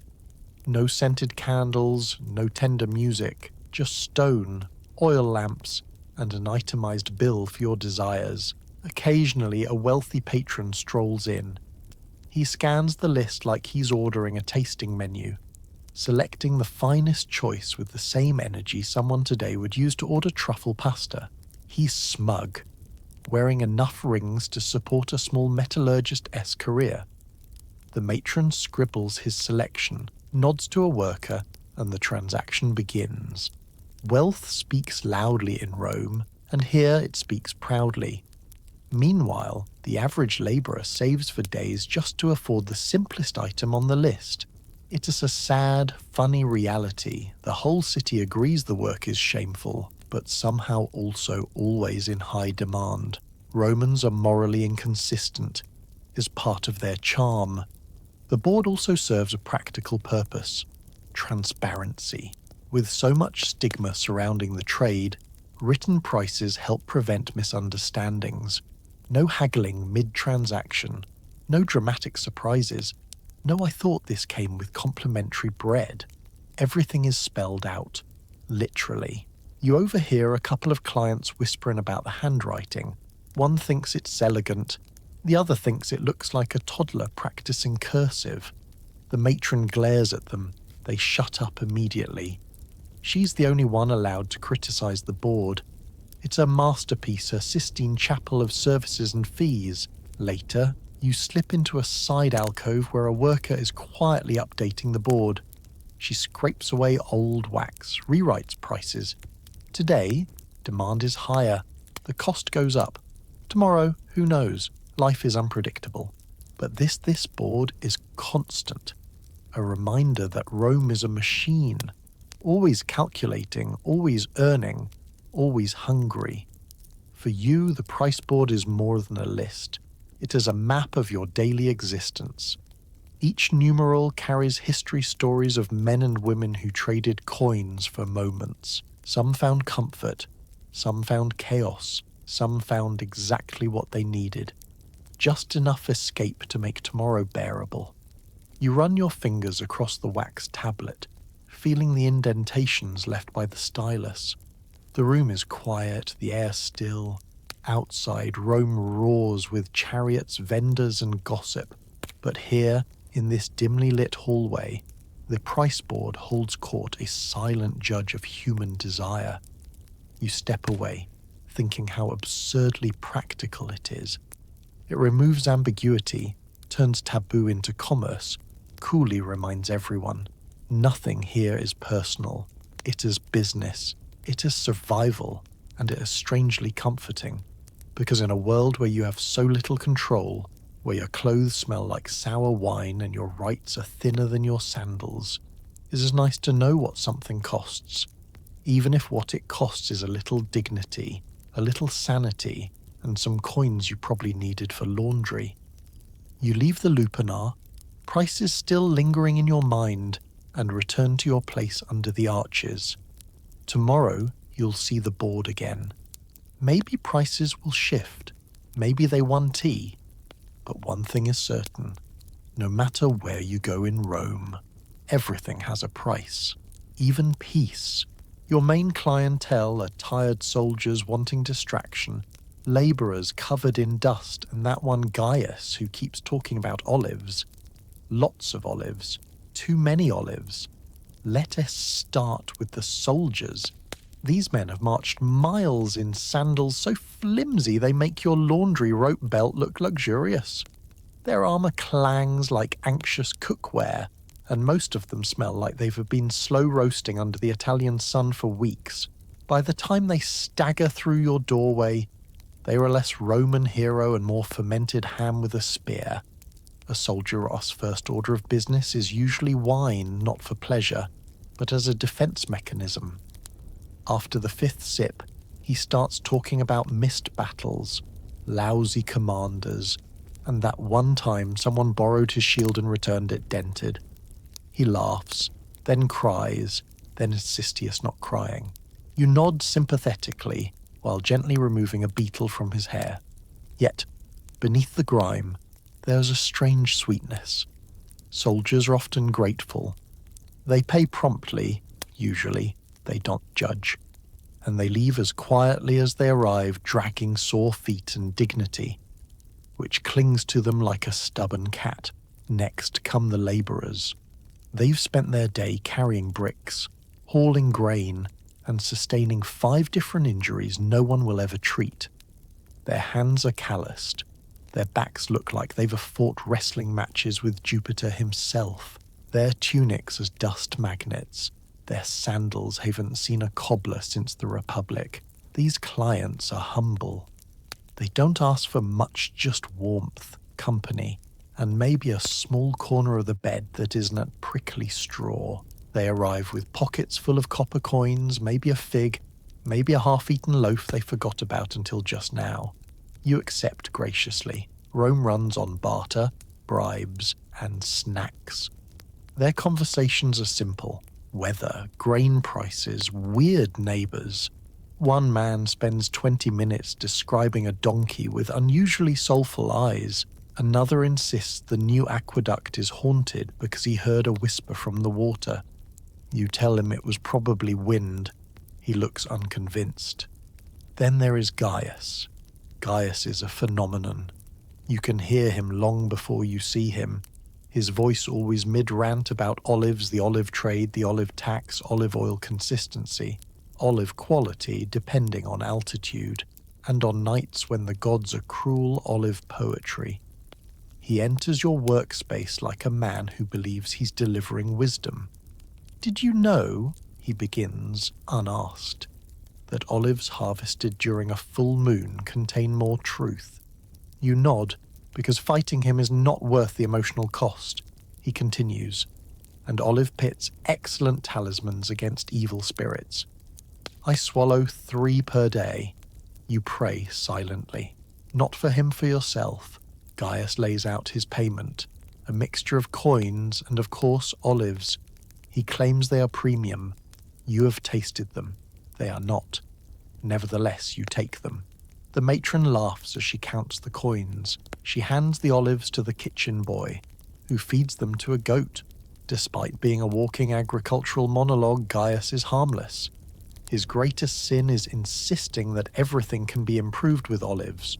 Bread, olives, wine, add olives, heated stone slab, olive garnish. He once asked if he could pay extra to perform an inspirational olive speech mid-session. You declined. Firmly. Some nights, you get a different type of client, a young scholar. He arrives with hair dishevelled, hands stained with ink, still mumbling about geometry. He tries to pay with philosophical ideas instead of money. You smile politely. The matron steps in. She takes his scroll and hands him a broom. He sweeps until he finds enough coins lodged between floor cracks. He never learns. Occasionally a senator disguised obviously slips in. His disguise consists of taking off one ring. He thinks it as brilliant. He requests anonymity, then introduces himself by name. He tips generously, but leaves the strong smell of sandalwood and irony. Another familiar face is the charioteer Cocky, fast-talking, reeking of horse and fame. He tells dramatic race stories while adjusting his hair every 5 seconds. His ego squeezes into the room like an overpacked amphora. If he loses a race, he arrives crying. If he wins, he arrives crying harder. You hand him wine, regardless. Then there are travellers, from Gaul, Hispania, Germania, wide-eyed, curious, carrying strange trinkets. Their Latin is shaky, but the language of coin is universal. They marvel at Rome, at the lupanar, at your deeply unimpressed goat, whose presence no one can explain. Each client brings their own peculiar rhythm. Some talk non-stop. Others stay silent, staring at the frescoes like they were hoping they'll come alive and offer better conversation. Some nap immediately, snoring like tired lions. Others leave gift bread, cheap jewelry, once a live chicken. The chicken became the unofficial mascot until it escaped. Rumour says it joined a travelling troupe. Regardless of who walks through the door, the atmosphere is the same. Dim lamps, stone walls, echoes of lives crisscrossing. The work is transactional, yes, but humans are messy. A soldier thanks you. A labourer laughs. Gaius brings olives. You share bread at midnight with co-workers, swapping stories about today's cast. The soldier who talked to his sandal. The labourer who thought your curtain was a ghost. The scholar who recited poetry to the mattress. Each night you watch these people shuffle in and out, leaving pieces of themselves behind stories, scents, olive pits. Their lives brush against yours briefly, reminding you that everyone in Rome is searching for something: escape, warmth, company, or validation. By dawn, the lamps flicker low. You sweep the floor, collecting coins, crumbs, and of course, Gaius S. olives. The city awakens, loud and smelling of ambition. And you think, in this bizarre corner of Rome, among soldiers, labourers, and one olive-obsessed mystery, you've learned something profound. Everyone here is tired, everyone here is human, and everyone, no matter their rank, has a little Gaius inside them. Carriages clatter, vendors scream about vegetables, drunk poets recite bad verse. If Rome had a soundtrack, it wouldn't be gentle lyre melodies drifting from a marble villa. No, it would be the constant chaotic mash-up of wood wheels protesting against cobblestones, merchants yelling persuasive threats about cabbage, and a poet who has definitely had too much wine attempting to rhyme Jupiter with vinegar. You step out from beneath your familiar arch into the morning rush, and instantly The noise hugs you like an overly affectionate aunt whose perfume could stun a horse. It is loud, relentless, and somehow comforting, like waking up every day inside a pan full of sizzling garlic where half the cloves are arguing about grain prices. A donkey cart rattles past you, its wheels wobbling like they were considering quitting mid-shift. The driver shouts at you to move, even though he is the one who almost ran over you. You apologize because you've internalized the chaos. The donkey just rolls its eyes and sighs, an ancient beast who has seen too much. Vendors set up shop along the road, each with the vocal power of someone auditioning for an amphitheater. One claims his carrots can heal heartbreak. Another insists his turnips were blessed by Venus herself. You buy neither, partly because you don't believe him, but mostly because your coin pouch is emptier than your faith in municipal sanitation. Someone nearby sells fish recently deceased, not necessarily recently caught. The smell announces itself before you even see the stall. The vendor slams a tuna on the counter like he's challenging it to a duel. A few brave customers step forward, sniff, shrug, and buy. Rome is full of risk-takers. Then a chorus of chickens begins. Yes, chickens. They argue loudly from a wicker cage, presumably plotting escape. One stares at you with such intensity you wonder if it sees your soul and is disappointed. You move on, but it's the poets who dominate the soundscape. Always slightly drunk, always overly emotional, always convinced they are the next Virgil, even though their greatest achievement is rhyming wine with fine for the 10th time this week. One poet in particular stands atop a crate, toga slipping off his shoulder, reciting tragedy. Oh love, oh sorrow, oh insufferable gout. The crowd winces. So do the gods. He continues anyway, because shame is optional in Rome. Nearby, a group of musicians tries their best to play something uplifting. A lyre twangs, a flute squeals, a drum thumps like it's had too much fermented barley. The rhythm is enthusiastic but chaotic, like 4 different songs fighting each other for the right to exist. It is the audio form of mild panic. A pair of children races through the scene, laughing, chasing a stray dog. The dog has a piece of bread in its mouth and zero intention of sharing. The kids scream. The poet screams, for unrelated reasons. The dog ignores them all. Workers trudge past, carrying amphorae of wine. Their steps form a stuttering percussion on the road. Thunk, scrape, thunk, mutter. Steady enough to call it music if you were in a generous mood. The smell of spilled wine clings to the air like a persistent X. Overhead, pigeons coo from rooftops, adding delicate background vocals to the chaos below. Their mysterious white contributions splash onto the street. Everyone pretends not to notice. They are Rome's tiny vandals, and they live without fear. Then come the bells. Small bronze clappers carried by wandering peddlers. They shake them to attract attention, punctuating the already cluttered soundscape with metallic pops. If you ever wondered what a panic attack would sound like if it were festive, this is it. Somewhere down the road, metal clangs against metal as a blacksmith begins his day. Sparks fly. Hammer strikes ring out with the confidence of someone who knows they're waking up the entire neighborhood and doesn't care.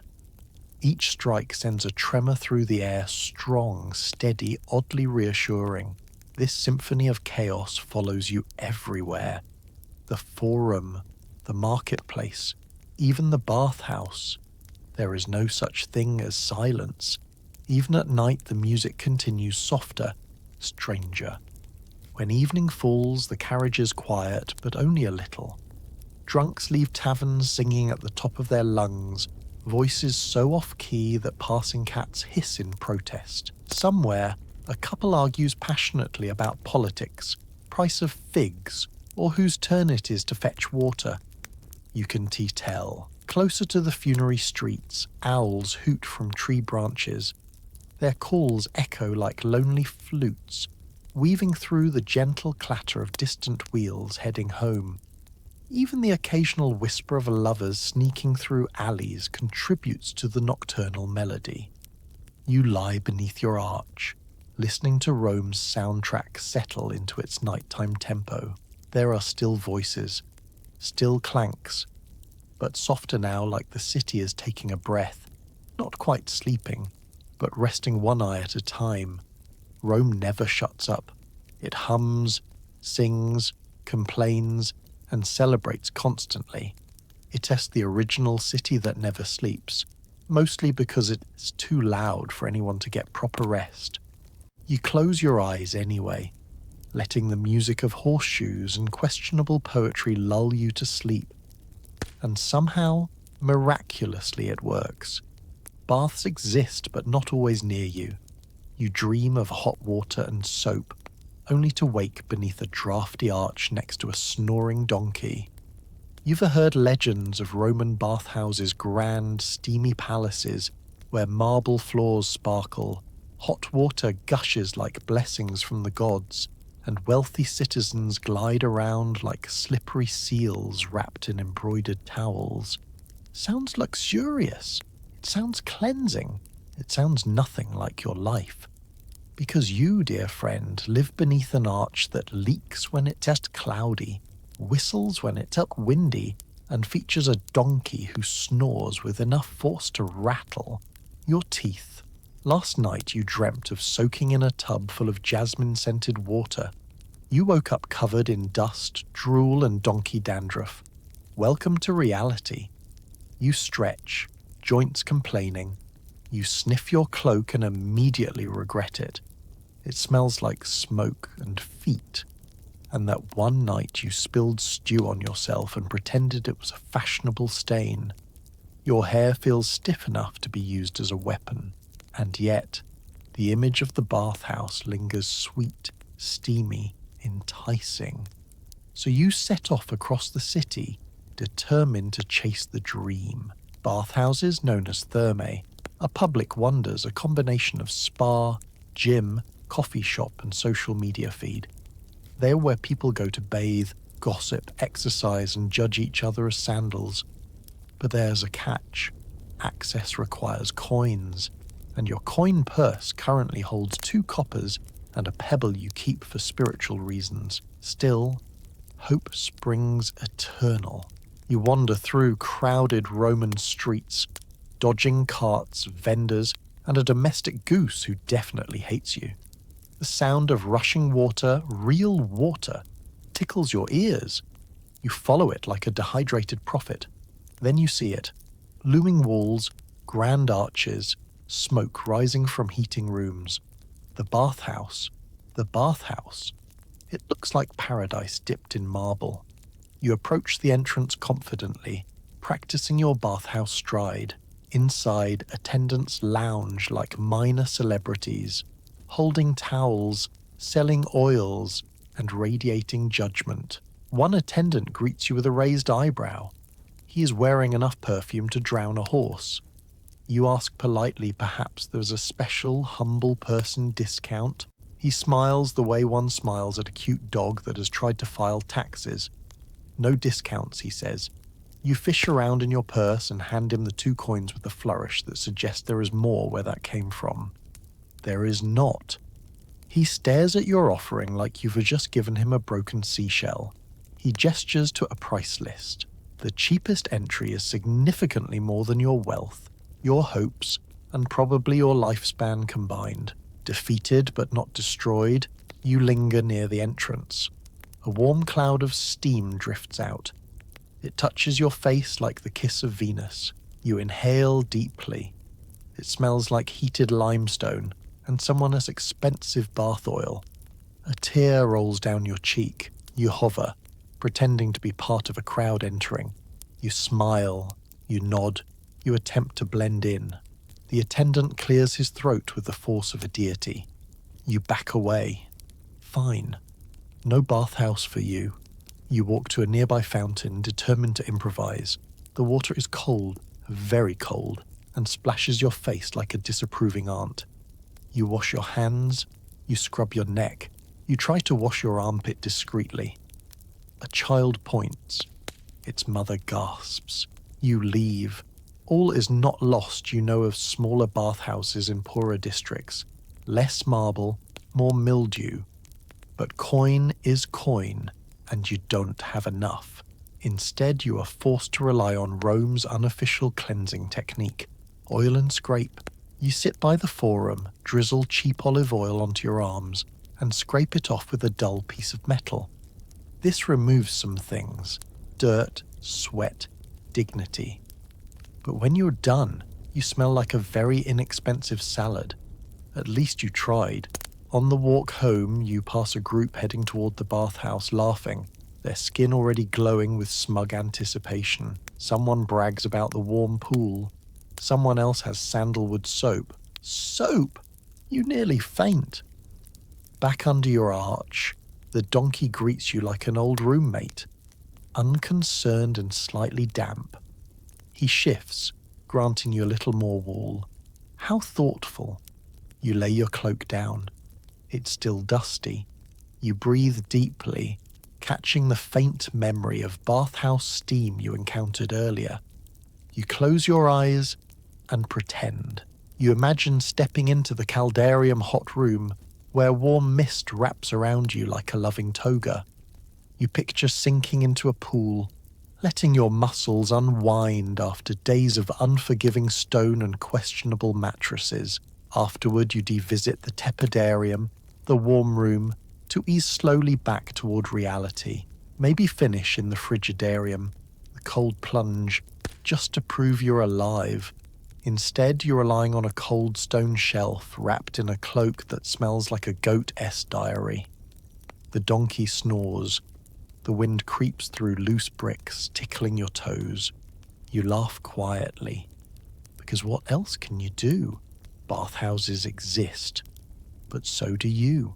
And you live here, in the arches, in a world of improvisation and olive oil scraping.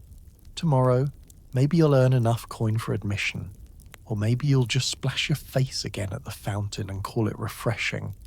Either way, Rome rolls on clean, unclean, scented, unscented, and you are part of it, dreaming of the hot water, waking beside donkeys.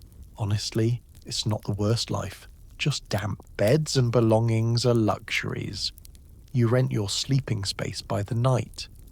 Ownership is for senators, merchants, and people whose sandals match. You travel light partly from philosophical minimalism, but mostly because you can't afford anything heavier than a blanket and a bad attitude. Every night is a fresh negotiation with fate, coin, and whichever landlord controls the tiny square of ground where you will collapse.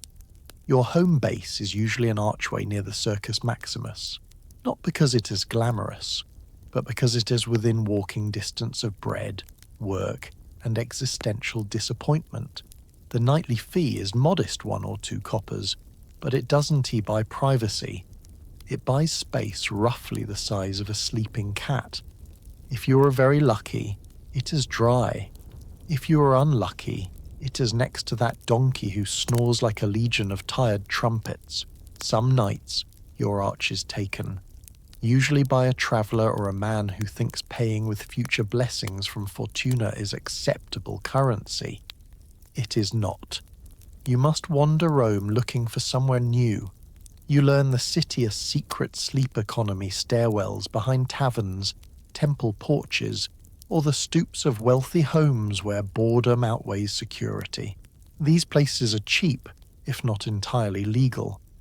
You shuffle between them like a pilgrim of poverty, carrying your handful of belongings, the wobbly wooden comb, the patched cloak, the sandals that are more whole than shoe. You bind everything with rope because bags are for rich people. This is the life of the nightly renter, half practical, half tragic, fully hilarious in hindsight. The city offers various sleeping arrangements, though most are what we might call ill-advised. There are dormitories above taverns, loud, smoky, and always somehow sticky. The mattress is straw, the pillow is also straw, and strangers snore inches from your ear, but there is a roof, and occasionally, if the gods smile, a door. Then there are flop houses. These are worse. You pay a coin to sleep on a raised wooden platform crowded among other bodies, separated only by the force field of collective exhaustion. The room smells like sweat, spilled wine, and dreams that died early. If someone steals your sandals while you sleep, you consider it fate and move on. Sometimes you rent space on a tavern floor. This arrangement includes ambient music, drunken singing, and constant risk of being stepped on. The tavern keeper pretends he doesn't see you until morning, when he charges you for breathing his air. But the best, strangest option is renting half a mattress in a shared room. Two strangers pay half price and lie on opposite sides. You face the wall, he faces his regrets. The night is awkward, but affordable. You once shared with a man who whispered tax advice until he fell asleep. Honestly, useful. Of course, there are legal rooms, proper apartments, but these require a month as rent up front, a guarantor, and a belief that you deserve walls. You do not have any of these. You are a drifter between stone and straw, living on the edge of permanent tenancy, but never quite there. What little you own lives under your cloak, a tiny stash of coins, a chipped cup, a wax tablet you keep intending to write on. When something breaks, you shrug. When something is lost, you mourn briefly, then adapt. Possessions are nice, but attachments weigh more than rope. Your neighbours are equally transient. Other labourers, street performers, travelling workers, occasional legionaries between postings. Friendships are casual. No one plans more than 2 days ahead. You bond over shared bread, shared gossip, and shared disbelief that Romans still haven't invented central heating. Sometimes you daydream about owning a bed. A real one, not straw, not shared, not rented. One with soft linens, a blanket that doesn't smell like tragedy, and a headboard carved with something unnecessarily fancy. You imagine waking without needing to negotiate your right to exist on a piece of ground, but that is a fantasy. Because here, in the shadows of the city's greatest monuments, the economy is ruthless. Everyone pays, whether in coin, labour, or a particularly embarrassing story they will later regret telling. You've paid in all three. Renting life day by day has its perks, weirdly enough. You never worry about moving because you always already are. You never stress about burglars because there is nothing to steal. And you never hoard junk because there is nowhere to put it. Marie Kondo would be proud. When you curl beneath your arch at night, the stone is cold but familiar. You settle on your cloak, tuck your coin pouch under your hip and exhale. This city murmurs. Someone laughs. A dog barks. A donkey snorts. And somehow against logic you fall asleep. Because even without walls, belongings, or certainty, Rome is home. At least until someone with more coins rents your spot. Then it's onward. To the next arch. The next tavern floor. The next night. Owning nothing. Renting everything. Surviving anyway. Some brothels have managers. They keep order, collect money, and look tired. They're called leni, singular lena, or lenonis if male. And they are the weary ringmasters of Rome's least tidy circus. You meet them early in your career, right after realizing you can earn much coin on your own without someone demanding taxes, rent, or their cut of your dignity. The madam is already there, arms folded, gaze sharp enough to peel an olive. At first glance, they seem unimpressed by everything. Their expressions say, "I have seen too much." None of it was good. Deep lines in their foreheads form a permanent frown, like they are constantly disappointed in Jupiter's management choices. Their hair is pinned up in ways that suggest practicality, not beauty, and they wear jewelry that looks suspiciously like pawn shop investments. You learn quickly their tiredness is not weakness, it's strategy.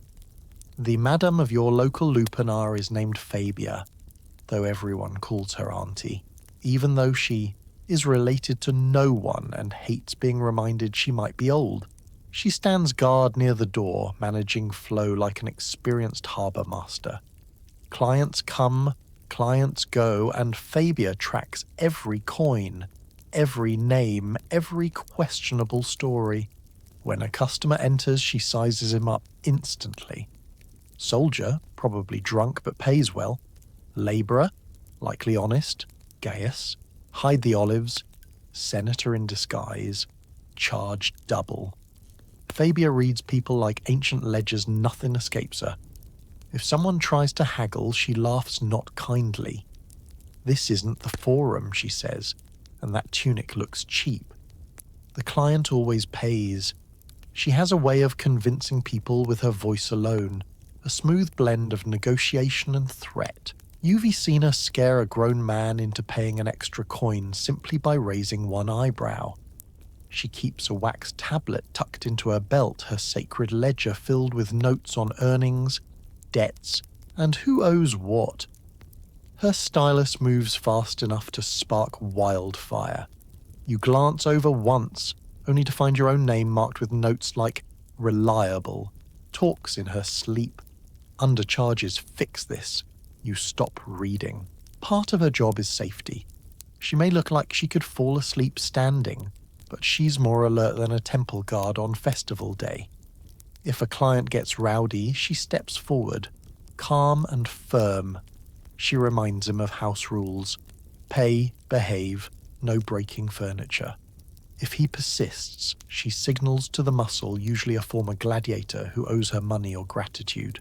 The client leaves, quietly. Madams are resourceful. They manage supplies, oil lamps, blankets, incense that barely masks the scent of humanity. They bargain with suppliers, often winning better prices by threatening to take business elsewhere or by flirting aggressively. They rotate workers strategically. The tired one gets a break, the new one gets the wealthy patron, and the chatty one gets someone who enjoys conversation. Fabia works long hours. She rises before dawn to tally coin, washes linens that have seen things best left unspoken, and rearranges the room so the frescoes look romantic and not haunted. She lights lamps, sharpens styluses, and checks for loose tiles so no one sues. You've seen her fall asleep in her chair, back against the wall, snoring so softly it could be mistaken for a lullaby. She wakes instantly if anyone approaches her coin box. She is more than a boss, she is a fixer. Workers come to her with problems, rashes, heartbreak, stolen shoes, and she offers advice that is always pragmatic and sometimes oddly poetic. Don't trust a man who cries before paying, she says. Wash with warm water and salt, she says. If your shoes are stolen, take his, she says. Fabia is also a therapist. She listens while clients ramble drunkenly about their failing jobs, ungrateful wives, and dreams of retiring in the countryside. She nods, gives them watered wine, and sends them on their way. You once saw her mediate a dispute between two workers arguing over who got the better room. Fabia settled it by flipping an olive pit. One worker tried to protest. Fabia stared her down. Dispute resolved. Behind the humour, there's tragedy. Many madams were once workers themselves, aging out or injured, now guiding the next generation through Rome, its emotional and literal labyrinths. Their tired eyes reveal it all. Nights that never ended, clients who didn't pay, friends who vanished, sweethearts who lied. They've survived it, learned from it, and now wield wisdom like a shield. Some managers are men Lenones, and their approach is similar but more dramatic. They puff their chests, wear cloaks 2 sizes too big, and call everyone friend while plotting mathematically precise profit margins. A Leno negotiates loudly, whistles at clients, and claims he once escorted Cleopatra through Alexandria. Everyone knows he didn't do, but we let him talk. Like Fabia, he watches over his workers not from sentimentality, but pragmatism. A hurt worker earns nothing. A safe worker earns more. He trades gossip with tavern owners, bribes city officials to look the other way, and occasionally lends money at rates that would make a banker blush. Madam's managers are the glue of this whole operation. Without them, things fall apart, clients rave, workers leave, olives scatter everywhere. They maintain equilibrium in a world that teeters constantly between chaos and commerce. At night, after everyone has gone, Fabia counts her coins slowly. She sighs. She looks older. Her hair comes down, her posture slumps, and her eyes soften. For a moment, she seems more human than Fortress. Then she locks the box, blows out the lamps and whispers, "Tomorrow. Again." She may look tired, but she keeps Rome's underbelly organized.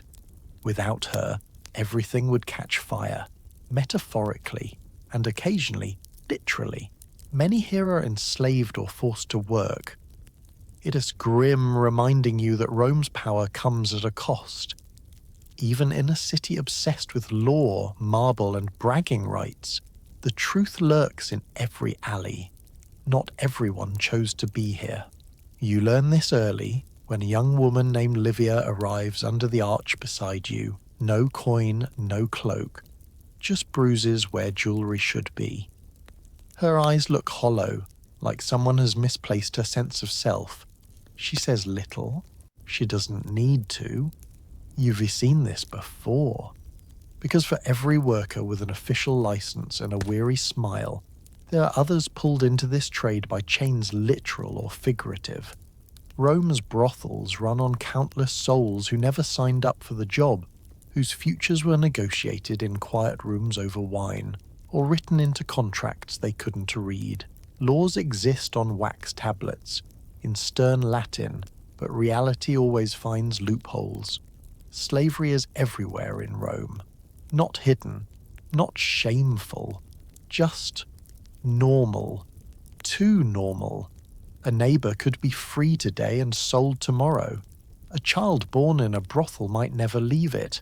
A debtor might wake up indebted to the wrong rich man and find their life leased out like a rental mule. Officially, some slave agreements forbid sexual exploitation. You've heard whispers of such contracts, crafted by wealthy patrons who prefer their property unblemished. But like most noble promises, they are about as trustworthy as a donkey with a gambling habit. Rules are only as strong as the person enforcing them, and slaves don't get to hire lawyers. You see coercion play out daily. A Leno acquires new staff from a merchant with questionable bookkeeping. The young men and women arrive quietly, heads down, already understanding what is expected. Their silence is the language of survival. Occasionally one tries to run. They rarely succeed. Rome's streets are wide, but its network of favors is wider. Someone always talks. Someone always listens.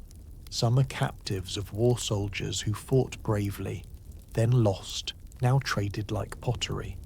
Others were born enslaved, inheriting their mother-a status like a malformed family heirloom. A few were once free but got buried in debt deeper than any trench a legion once dug. With no way out, they signed contracts that reduced their bodies to currency. Their stories drift through the city like smoke, faint, choking. In the lupanar, you notice the subtle signs. The way a certain girl flinches when the door opens. The way a boy never meets anyone's gaze. The way Fabia the madam speaks to them gently, as if trying to coax a spark back into eyes that forgot how to shine. You don't ask questions. You've learned that curiosity is a luxury, like owning furniture. The city pretends to care. Officials warn managers against abuse. They collect taxes. They demand records. And yet, no one checks whether a worker truly consented. The law cares about revenue, not humanity. As long as the taxes are paid and the noise stays indoors, Rome marches on. You watch a wealthy client arrive one evening wrapped in silk like a walking purse. He picks a girl who clearly isn't there by choice. She stands still, breathing evenly, body clenched like a fist. When he leaves, tossing coins like crumbs, she sinks into a stool. Fabia brings her water and bread. She eats mechanically, staring into the lamplight, expression unreadable. There is talk among workers about escaping. Head north, they say. The forests hide you. Some dream of temples, where priests sometimes shelter those in need. Others dream of wealthy lovers who will buy their freedom. These stories are warm blankets, they rarely come true, but they help you sleep. Sometimes, though, someone does get out. A client falls in love, pays their debt, buys their freedom. It's rare, like finding a fresh tunic that doesn't itch. But every now and then, Fabia whispers, she's gone. Free. And the room feels a little less heavy, but for most, life is treading water in a storm. You're reminded daily that your city, this great shining marvel of laws and aqueducts, rests on the backs of people who had no say. Their hands scrub floors, wash linens, carry amphorae and cradle strangers, heads, and Rome calls it glory. You try to help in small ways, a shared loaf, a quiet word, a moment of kindness beneath the arches. Some nights you sit beside Livia. She tells you nothing about her past, but she likes when you describe your dreams, fountains, lavender, bathhouses. She closes her eyes, listening, leaning closer to the warmth of your voice. Because even in a city of marble, shadows are thick. Coercion hides in plain sight, and in the darkest corners of Rome where the stones never warm and the lamps never burn bright enough, people survive on scraps of hope. Not because Rome is merciful, but because humans are stubborn, even when all they own is a name whispered only to themselves. You trade stories with fellow workers, who is decent, who is dangerous, and where to find the softest floor. In a world where walls are thin, beds are rented, and your dignity is held together with frayed thread, information becomes your most valuable possession. Not bread, not oil, not even a halfway clean tunic. No, your true wealth is gossip. And in Rome's shadowed underbelly, gossip travels faster than a charioteer with something to prove. You learn early that the whisper network is the city's invisible shield. It is how workers survive. You huddle together under arches in taverns behind bathhouse walls, passing quiet warnings and secrets like breadcrumbs in the dark. Because official protections, minimal.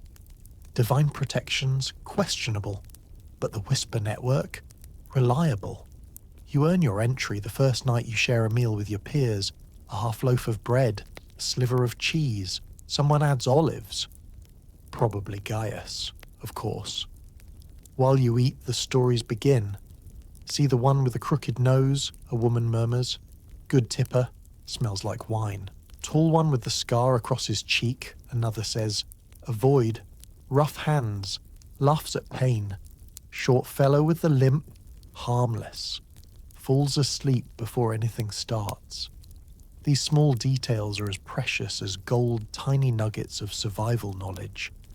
'Cause in the Lupanar, the difference between a good night and a very bad one is often just knowing who walks through the door, and the network doesn't stop at clients. It tracks safe places to sleep. One girl whispers about a storage alcove behind a fishmonger that stays dry when it rains. Another swears by an abandoned stable near the Forum warm, if you don't mind the occasional goat snuggling too close. Someone mentions a laundress who rents her attic for a single coin. A miracle. The network is fluid, alive. It shifts like smoke. Some nights it focuses on where the local guards are patrolling. Other nights, it's about a tavern owner who gives out water for free if you help sweep. Or about which bathhouse attendant will let you splash your face without paying full price. You listen, storing every detail like a squirrel hoarding nuts. One night, a fellow worker named Cassia tells you about a wealthy client who tips in silver, not copper if you laugh at his jokes. They are terrible jokes. But silver is silver. You mentally rehearse how funny you find donkeys falling downstairs. Another night, someone warns about a Leno who skimps on wages.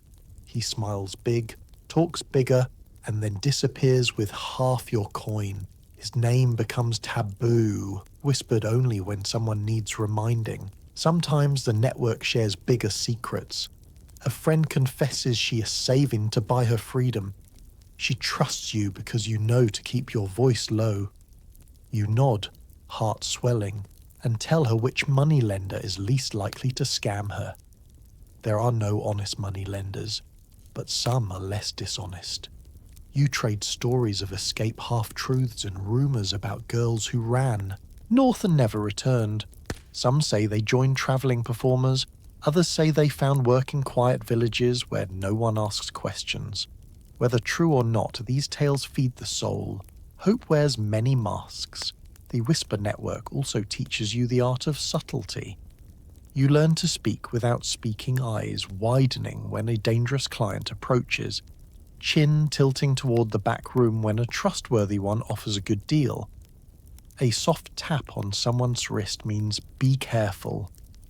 A rested hand on their shoulder means I am here. Sometimes the messages are disguised. Someone praises the fresh fish at a nearby stall.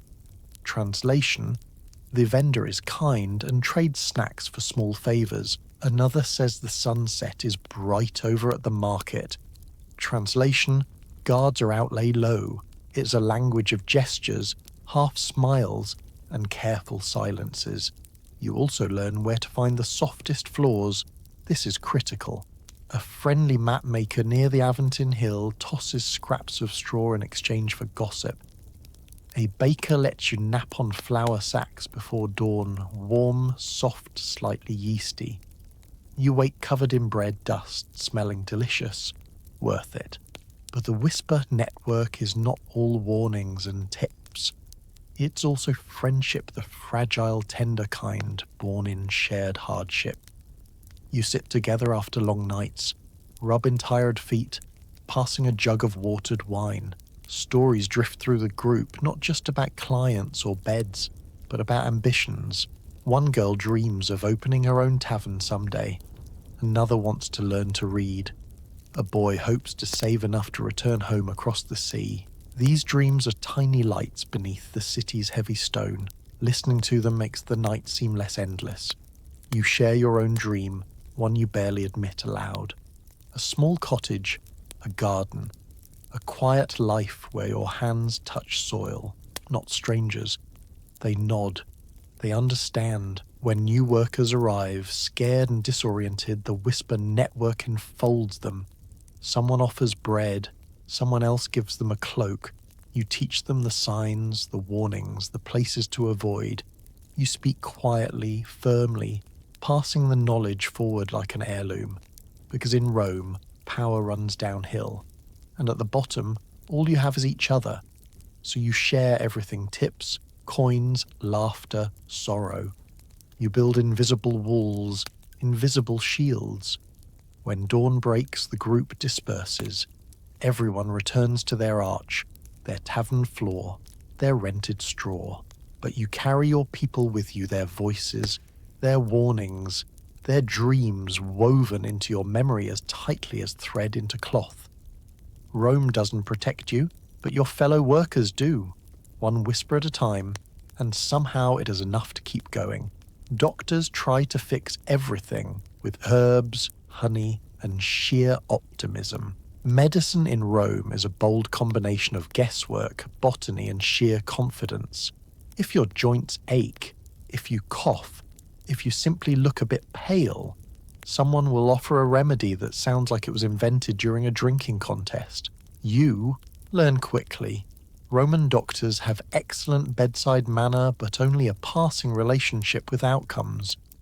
Your first encounter comes after a long night at the Lupanar. You wake with a pain in your shoulder, probably from sleeping on that lumpy bit of wall, shaped like a grumpy beetle. The ache is dull but persistent. A fellow worker insists you visit the doctor, because he once cured a man who sneezed blood. This sounds impressive and terrifying. You go anyway. The doctor's office is a room. A very small room. Shelves overflow with jars of herbs, powders, bones, you hope animal, and questionable liquids. The air smells like someone boiled mint and despair. The doctor greets you cheerfully. He wears a cleanish tunic and the determined look of a man who's not entirely sure what he is doing, but is absolutely gonna do it with enthusiasm. He pokes your shoulder thoughtfully, then nods. "Ah," he declares, "inflamed humours. You don't know what humours are, but yours apparently need to calm down." His solution, a paste made of crushed sage, honey, and something he ominously calls medicinal ash. He smears it on your skin. It stings. He nods approvingly. You're not sure if he's treating you or seasoning you. Next, he prescribes rest, warmth, and drinking wine mixed with herbs that taste like regret. You follow instructions because arguing with a man holding a jar labeled snake essence feels unwise. Sometimes Roman medicine works. A bruise heals faster. A cough fades. Occasionally, you feel genuinely better, mostly because honey and sleep help more than anyone admits. But then there are moments of experimentation. For example, when your friend Cassia complained of stomach cramps, the doctor suggested she swallow a small stone tied with thread to discourage demons. That didn't work. She just burped nervously for a week.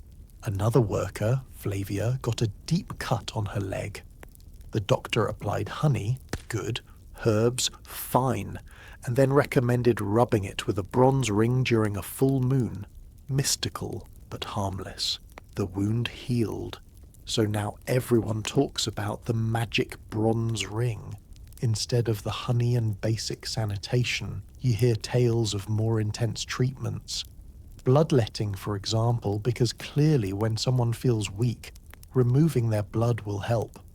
Doctors use tiny knives or leeches. They watch carefully, nodding like gardeners pruning vines. People go pale. The doctor smiles. Balanced humours, he says. One man you know tried to fix his headache by visiting a temple. The priest instructed him to sacrifice a chicken and rub its feathers on his forehead. He did. Headache remained. Chicken did not. If you can't afford a physician, you seek advice from an herb woman. She operates from an alley, under a faded tarp, selling dried plants and unsolicited prophecies. She diagnoses by squinting at your tongue and shaking a handful of seeds. Her cures involve fennel tea, whispered prayers, and occasionally yelling at your ailment to leave. It's surprisingly comforting. At the extreme end of Roman medicine lie the surgeons bold, fearless, slightly terrifying. They treat broken bones, arrow wounds, and gladiator mishaps. Their tools are sharp. Their hands are steady. Their success rate is acceptable. If someone survives, they are a hero. If they don tea, well, the gods called them home. One surgeon brags that he can remove cataracts by poking your eye with a needle. He demonstrates on a melon. You decline. And yet, for all the chaos, there is logic in Roman medicine. Honey keeps wounds clean. Willow bark eases pain. Mint settles the stomach. Some remedies truly help, even if the doctor accompanies them with dramatic chanting. Their knowledge is a foundation, shaky but earnest, upon which later ages will build. Still, the optimism is perhaps the strongest medicine they possess. A doctor will greet every case rash, fever, stab wound with the same steady assurance, "We can fix this." He'll brew potions, recite prayers, wave smoky herbs, and smile encouragingly. Sometimes you get better simply because he believes you will, and because he gives you wine. Most treatment ends with honey eaten, applied, or both. Honey is Romus' answer to everything. Burns, coughs, heartbreak.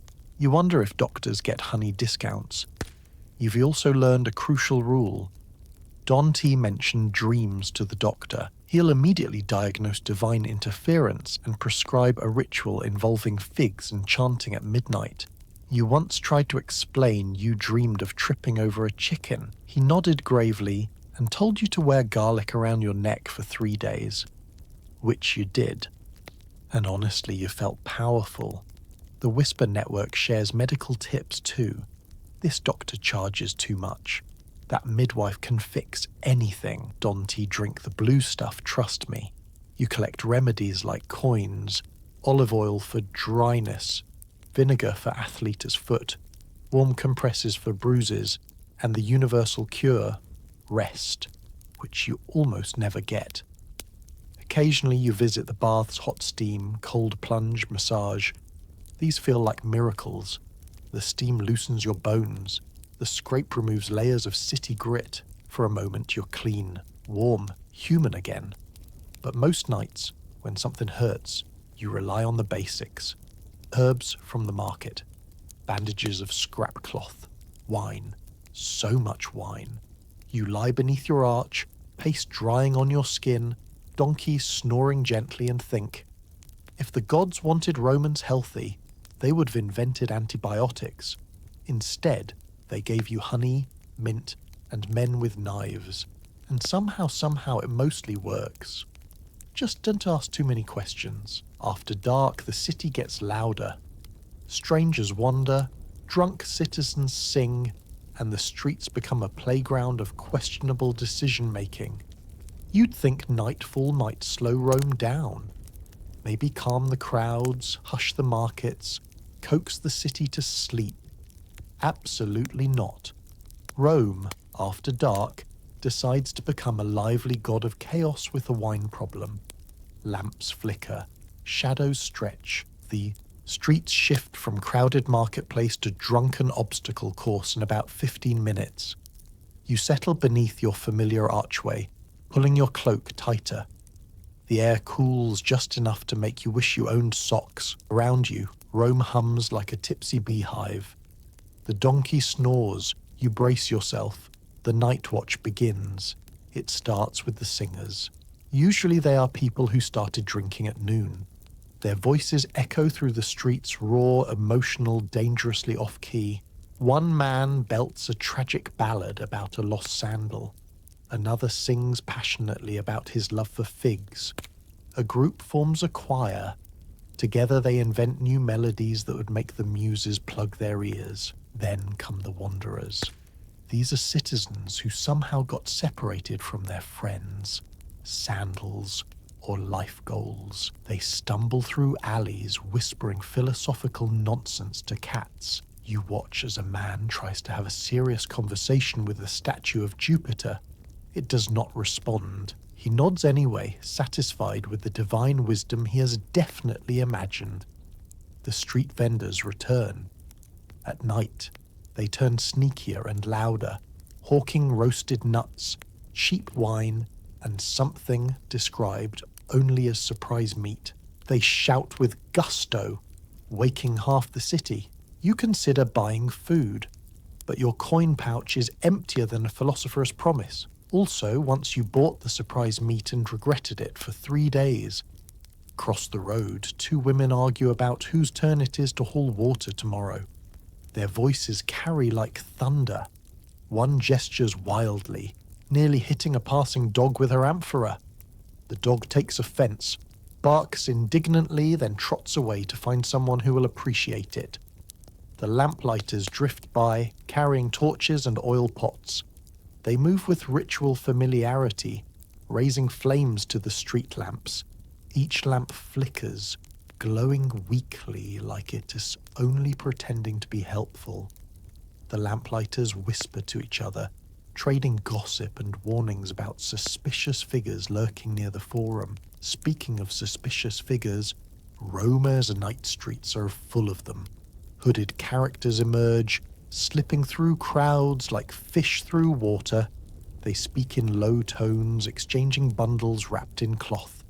The bundles sometimes contain spices, sometimes weapons, sometimes olives. Gaius, of course, appears. Even at night, he's passionately discussing olives with anyone unlucky enough to be conscious. He tries to convince a drunk legionary to invest in his olive empire. The legionary burps in response. Gaius takes this as interest and begins drawing diagrams in the dirt. Then, there are the pickpockets. They move like ghosts, silent, clever, hungry. They target drunk citizens who can barely stand, slipping away with coins before anyone notices. The night watch, not the official one, but the unofficial one composed of people like you, spots them and signals quietly. Not to stop them, but to protect your friends. There is an understanding. Survive first, lecture later. Danger lurks, yes. Muggers, brawlers, angry husbands. But there's camaraderie in knowing you're not alone. The workers from the lupanar sometimes gather around your arch, sharing bread and wine. You laugh softly together, exchanging stories from the night's work. Every so often, official watchmen patrol the area. They carry torches and whistles, looking slightly annoyed and fully underpaid.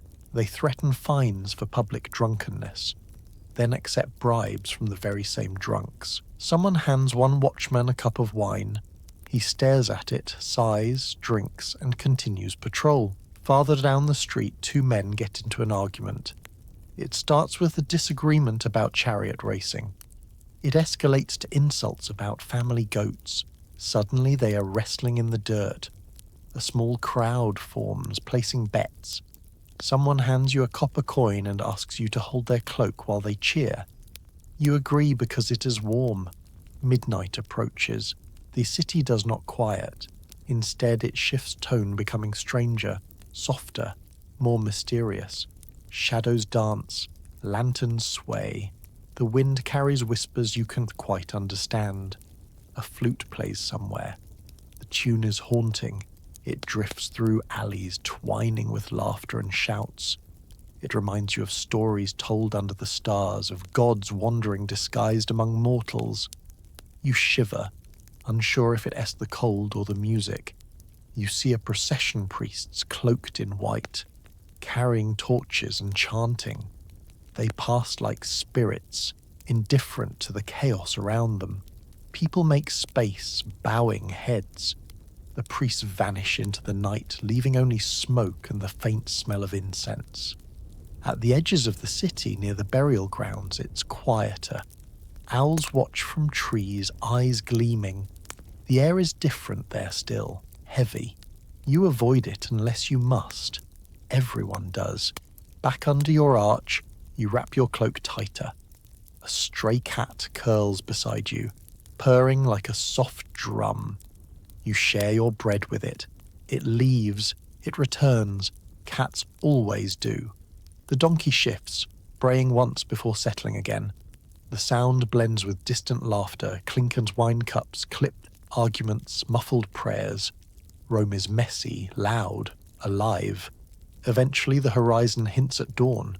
The wine-soaked songs fade. Wanderers collapse wherever they stand. Vendors pack up. The watchmen yawn. Lamps burn low. As the first rooster crows, the city sighs a moment of tired peace before the morning market erupts again. You close your eyes. You're exhausted, but the music of the night still hums in your bones. Rome doesn't sleep. It simply changes masks, and you learn to rest in the gaps between laughter, between footsteps, between chaos and quiet. You take a day to rest. You go to the forum, watch political arguments, and admire statues that look bored. A day off in ancient Rome is like spotting a unicorn rare, suspicious, and probably a sign from the gods that you've forgotten to pay someone. But somehow, miraculously, you wake to find your name not on Fabia's wax tablet of tonight's assignments. A blessing, a gift, a scheduling error. You didn't question it. You seize it. You stretch beneath your archway and inhale deeply. The air smells like bread, donkey, and ambition. Your joints crack in protest as you roll to your feet. Today you decide you will relax Roman style, which basically means pretending you're not behind on rent, taxes, and laundry while wandering around until something interesting happens. First stop, the Forum, because nothing says rest and leisure like listening to old men yell about grain for 3 hours. The Forum is already bustling when you arrive. Senators draped in expensive togas embroidered with enough purple to feed a family for a month cluster like fancy pigeons. Their voices rise in sharp bursts as they argue about policy, taxes, and which god is currently mad about something. You weave through the crowd, skillfully avoiding a runaway cart full of amphorae, and a particularly enthusiastic orator who keeps gesturing dangerously with a scroll. His speech is passionate, long-winded, and nearly coherent. He blames rising bread prices on foreigners, lazy youth, and possibly Neptune. You nod sagely because that is what everyone else is doing. Nearby, a slightly drunk philosopher stands on a box, delivering unsolicited wisdom to anyone too slow to escape. The universe, he declares, is just a toga worn by destiny. His audience consists of 2 pigeons and a man who's clearly napping standing up. The pigeons seem skeptical. You pause to admire the statues, heroes, generals, gods, all carved from marble with expressions ranging from fierce determination to mild constipation. One statue of a famed statesman looks so deeply unimpressed, you assume he's watching the current Senate debate. His eyes say, "I conquered 3 provinces for this." At the food stalls, vendors hawk everything from roasted nuts to questionable sausages. You buy bread that's only slightly stale and find a seat near a fountain. As you chew, you watch children play a game involving sticks, pebbles, and a complete lack of safety precautions. They shriek with glee. A nearby mother shouts half-hearted warnings while gossiping with a friend about her neighbor's illegal storage of goats. You wander uptown where the buildings get taller and the gossip gets juicier. 2 women stroll past whispering about who's fallen out of favor with whom and which senator's wife was seen leaving the bath suspiciously happy. You nod politely as if this concerns you. It does not. But listening is free entertainment. Eventually, you find yourself drawn toward the art sellers' men who peddle paintings, mosaics, and slightly offensive sculptures. One artist tries to sell you a clay figurine that looks like Jupiter if Jupiter were melting. A masterpiece, he insists. You smile, back away, and try not to laugh. At midday, you return to the Forum just in time for a political argument to escalate into a small brawl. 2 men in togas slap each other with scrolls, while their friends shout philosophical insults about hygiene and agricultural policy.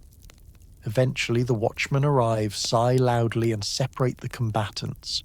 The crowd disperses, disappointed. You drift toward the Temple of Vesta, where sacred flames burn eternal, maintained by priestesses who are definitely better at their jobs than most politicians. You sit quietly on the temple steps, letting the warm sun soak into your tired bones. Around you, people leave offerings, bread, wine, slices of fruit, hoping the goddess will bless their households and possibly fix their terrible taste in husbands. After your brief moment of peace, you decide to take a scenic stroll past the marketplaces. Everywhere, someone is selling something. Jewelry fashioned from cheap bronze, dyed cloth that will definitely bleed in the wash. Perfumes that smell like mint and regret. You breathe deeply. It's surprisingly pleasant. A traveling performer sets up in the square. He juggles knives while reciting poetry about vegetables. The crowd goes wild. Someone tosses him a carrot. He thanks them earnestly and keeps performing. You clap along because you respect talent, even dubious talent. The afternoon brings you to a quieter street lined with grand houses. You admire the mosaic floors visible through open doorways. The wealthy really do live differently. They have couches that aren't straw, kitchens without rats, and gardens with actual flowers instead of weeds pretending to be decorative. Somewhere, a small fountain trickles, trying its best to sound elegant. But even in a fancy neighborhood, Roma's chaos is never far. A senator waddles past, pursued by a man carrying his forgotten sandal. A group of teenagers vandalizes a wall with chalk drawings of a particularly unflattering Caesar. A cat sits on a pedestal, staring at you like it owns the place. It probably does. By late afternoon, your feet ache. Your bread is gone. You return toward the center of the city, passing the statue of that unimpressed statesman again. He still looks bored. You whisper, "Same." Before heading home, you stop at a small shrine to Fortuna, goddess of luck. You place a tiny coin, your last, on the altar. You whisper a wish. Maybe tomorrow will be kind. Maybe the bathhouse will be cheap.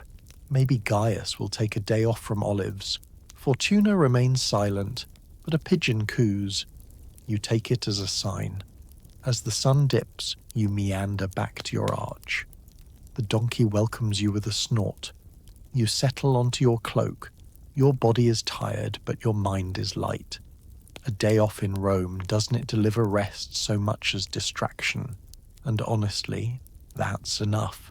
You close your eyes, thinking of bored statues, shouting senators, and juggling vegetable poets. And you smile, because even when Rome is ridiculous, and it always is, it is never dull. People judge your work publicly. Privately, you know you're doing what you must to survive. Reputation in Rome is like a clay pot, fragile, frequently cracked, and often thrown at someone's head. From the moment you stepped under these arches near the Circus Maximus, your status dropped lower than a dropped amphora. You became infames, a word that honestly sounds like an early punk band but is actually worse. It means society thinks you're somewhere between a barking alley dog and a broken sandal. You feel it every day, the looks from passing matrons who clutch their pearls, or cheaper imitation pearls, as they glide by, convinced you'll somehow ruin their virtue just by existing. They cross the street dramatically, sweeping their stoles like offended swans. You smile politely. They glare harder. You briefly consider tripping them, but the legal consequences are not worth it. Respectable men stare too, but differently. They look down their noses by day, spouting moral superiority and lecturing about public virtue. But after sundown, many suddenly forget those speeches and come knocking beneath the arches. They arrive with their cloaks pulled low, mumbling excuses like, "I'm just here for the snacks. Sure, Marcus." Totally believable that you wandered here at midnight to buy olives. Rumour travels fast in Rome. You once heard a senator, mid-speech at the forum, rant about the moral decay of brothels. That same afternoon he slipped into one. You served him tea because he claimed he was just visiting a friend. You didn't argue. His friend was definitely imaginary. Every social class has an opinion about you. Some think you're dirty. Some think you're sinful. Others think you're just part of the scenery like a statue, but warmer and with a pulse. The only people who truly understand are your fellow workers and the cats. Cats get it. You learn quickly that public shame is a performance. People judge loudly to hide that they are basically doing the same things behind silk curtains and higher rent. The wealthier citizens just have nicer mattresses and better lighting. But deep down, everyone in Rome knows how fragile fortune is. One bad harvest, one unlucky loan, one imperial tantrum, and suddenly they're sleeping under arches too. So you carry yourself with quiet dignity. You don't have fancy togas or legal status, but you've become skilled at reading people, spotting danger, and surviving in a city that eats the weak for breakfast. You look out for others in your circle. You share bread. You warn each other about dangerous clients. You care for the wounded when Rome's optimism and honey doctors are closed. Strangely, these small acts bind you to your tiny community more tightly than any senator's oath. Pride isn't a public for you, it is internal, private, slow-burning like the coals of a good brazier. You've seen and endured things that would make the bravest legionary cry into his sandals. You wake each morning and return each night, surviving with humour and grit. Your customers will never admit it, but they depend on you emotionally, physically, spiritually. You hear secrets soldiers won to tell their commanders, confessions husbands won to whisper to their wives, hopes young men are too embarrassed to share with friends. You are a keeper of stories, a silent witness to Rome's most human moments. Sometimes a client thanks you with honesty instead of coins. He speaks softly, grateful, relieved. He leaves lighter than he arrived, and you feel for a moment seen, not as an object, or a scandal, or a social label, but as a person. Those rare moments shine like gold, tucked in your mind to warm you on cold nights. Your private pride grows in strange places, in a shared laugh with a friend after a long night, in helping the new girl navigate her first chaotic shift, in refusing to let Rome's cruelty extinguish your humanity. Yes, you're judged. But you know something the senators don. Every life is a labour. Some fight wars, some write laws, some haul grain. You do this, not for glory, but survival. And survivors are always worth respecting. Public shame is loud. Private pride is quiet. But it is also stronger. You carry it with you beneath the arches, beneath the whispers, beneath the stars. It is yours. As dawn approaches, you return to your arch, hoping the next day will smell slightly less like donkey. Morning in Rome isn't a gentle affair. The sky barely begins to lighten before the entire city decides it's time to shed the night and begin yelling again. You blink awake beneath your familiar arch, neck stiff, legs cramped, cheek creased from sleeping on a rock that looks suspiciously like a disgruntled oyster. The donkey beside you gives a dramatic snort as if to say, "We both look rough." The last echoes of drunken songs drift out across the forum, replaced by a new soundtrack, vendors setting up stalls, early rising children arguing over sticks, and somewhere nearby, a man loudly insisting that his rooster is the most handsome rooster in Rome. You don't see the rooster, but you assume he is fine. Confident, maybe a touch arrogant. You stretch slowly, always carefully, because you've learned that Roman mornings like to surprise you with cramps in places you didn't know could cramp. Your cloak smells like wine, dust, and faint disappointment. You flap it out anyway. Fresh air helps, sort of. The cobblestones beneath your feet are cool, still damp with the neatest dew. You shiver. There is a moment, just a moment, when the city is quiet enough to feel almost peaceful. The sky blurs pink and gold. Birds hop around, searching for crumbs. For a fleeting breath, you imagine you could be somewhere quiet and pleasant like a farm or a moderately clean tavern. Then someone starts shouting about fish, and the illusion dissolves. A baker's apprentice trudges past carrying baskets filled with warm loaves. The smell is dreamy, soft, yeasty, a promise that life might be okay, at least for breakfast. You're reminded of yesterday's stale crust. You regret not saving it. The donkey sways as if regretting nothing. You watch the city unfold itself. Workers carry tools toward construction sites. Laundry women begin the long dance with water and ammonia.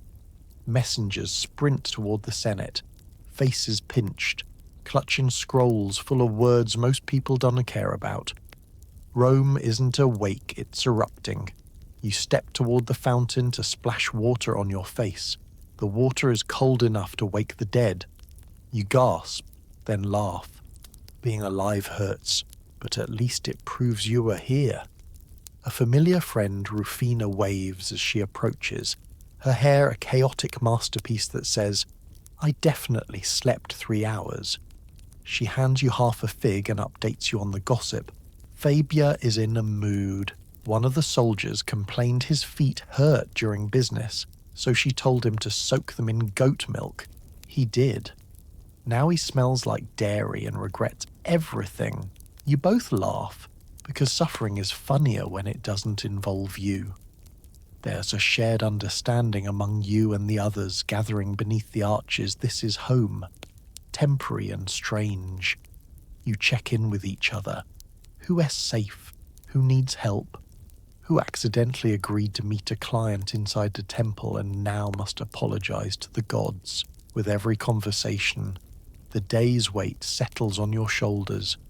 Soon you'll be back at work serving patrons, dodging judgmental matrons, navigating the hazards of surprise meat and philosophical drunks. But for now, you savor these quiet minutes. A priest passes, offering blessings.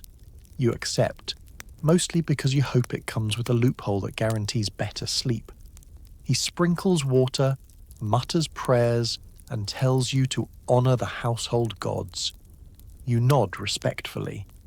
You do not mention that your household is currently a donkey and a disappointing blanket. Your stomach growls. The donkey stares at you. You stare back. It seems to ask, "Are we doing this again?" You sigh. Yes. Yes, we are. Because each day in Rome arrives too soon. But each morning is also a tiny reset, a chance to try again. Earn a coin, find a softer corner of wall to sleep against. Hope, here, is stubborn. It flickers like an oil lamp in a storm, wavering but refusing to die. You walk toward the bread line slowly because there's no need to rush toward disappointment. The line is already long. Someone in front of you complains loudly. Someone behind you hums a tune from last night's festivities. You let your mind drift. You think of the statues, the arguments, the bathhouse you can't afford. You think of yesterday's laughter with friends. You think of the quiet pride you carry that no one can take. The sun climbs. Your eyes sting. You inhale deeply. Rome smells like fish, dust, ambition, and yes, donkey. You exhale. You smile. Tomorrow came too soon, but you're still here. And that in this wild marble maze of a city is victory enough.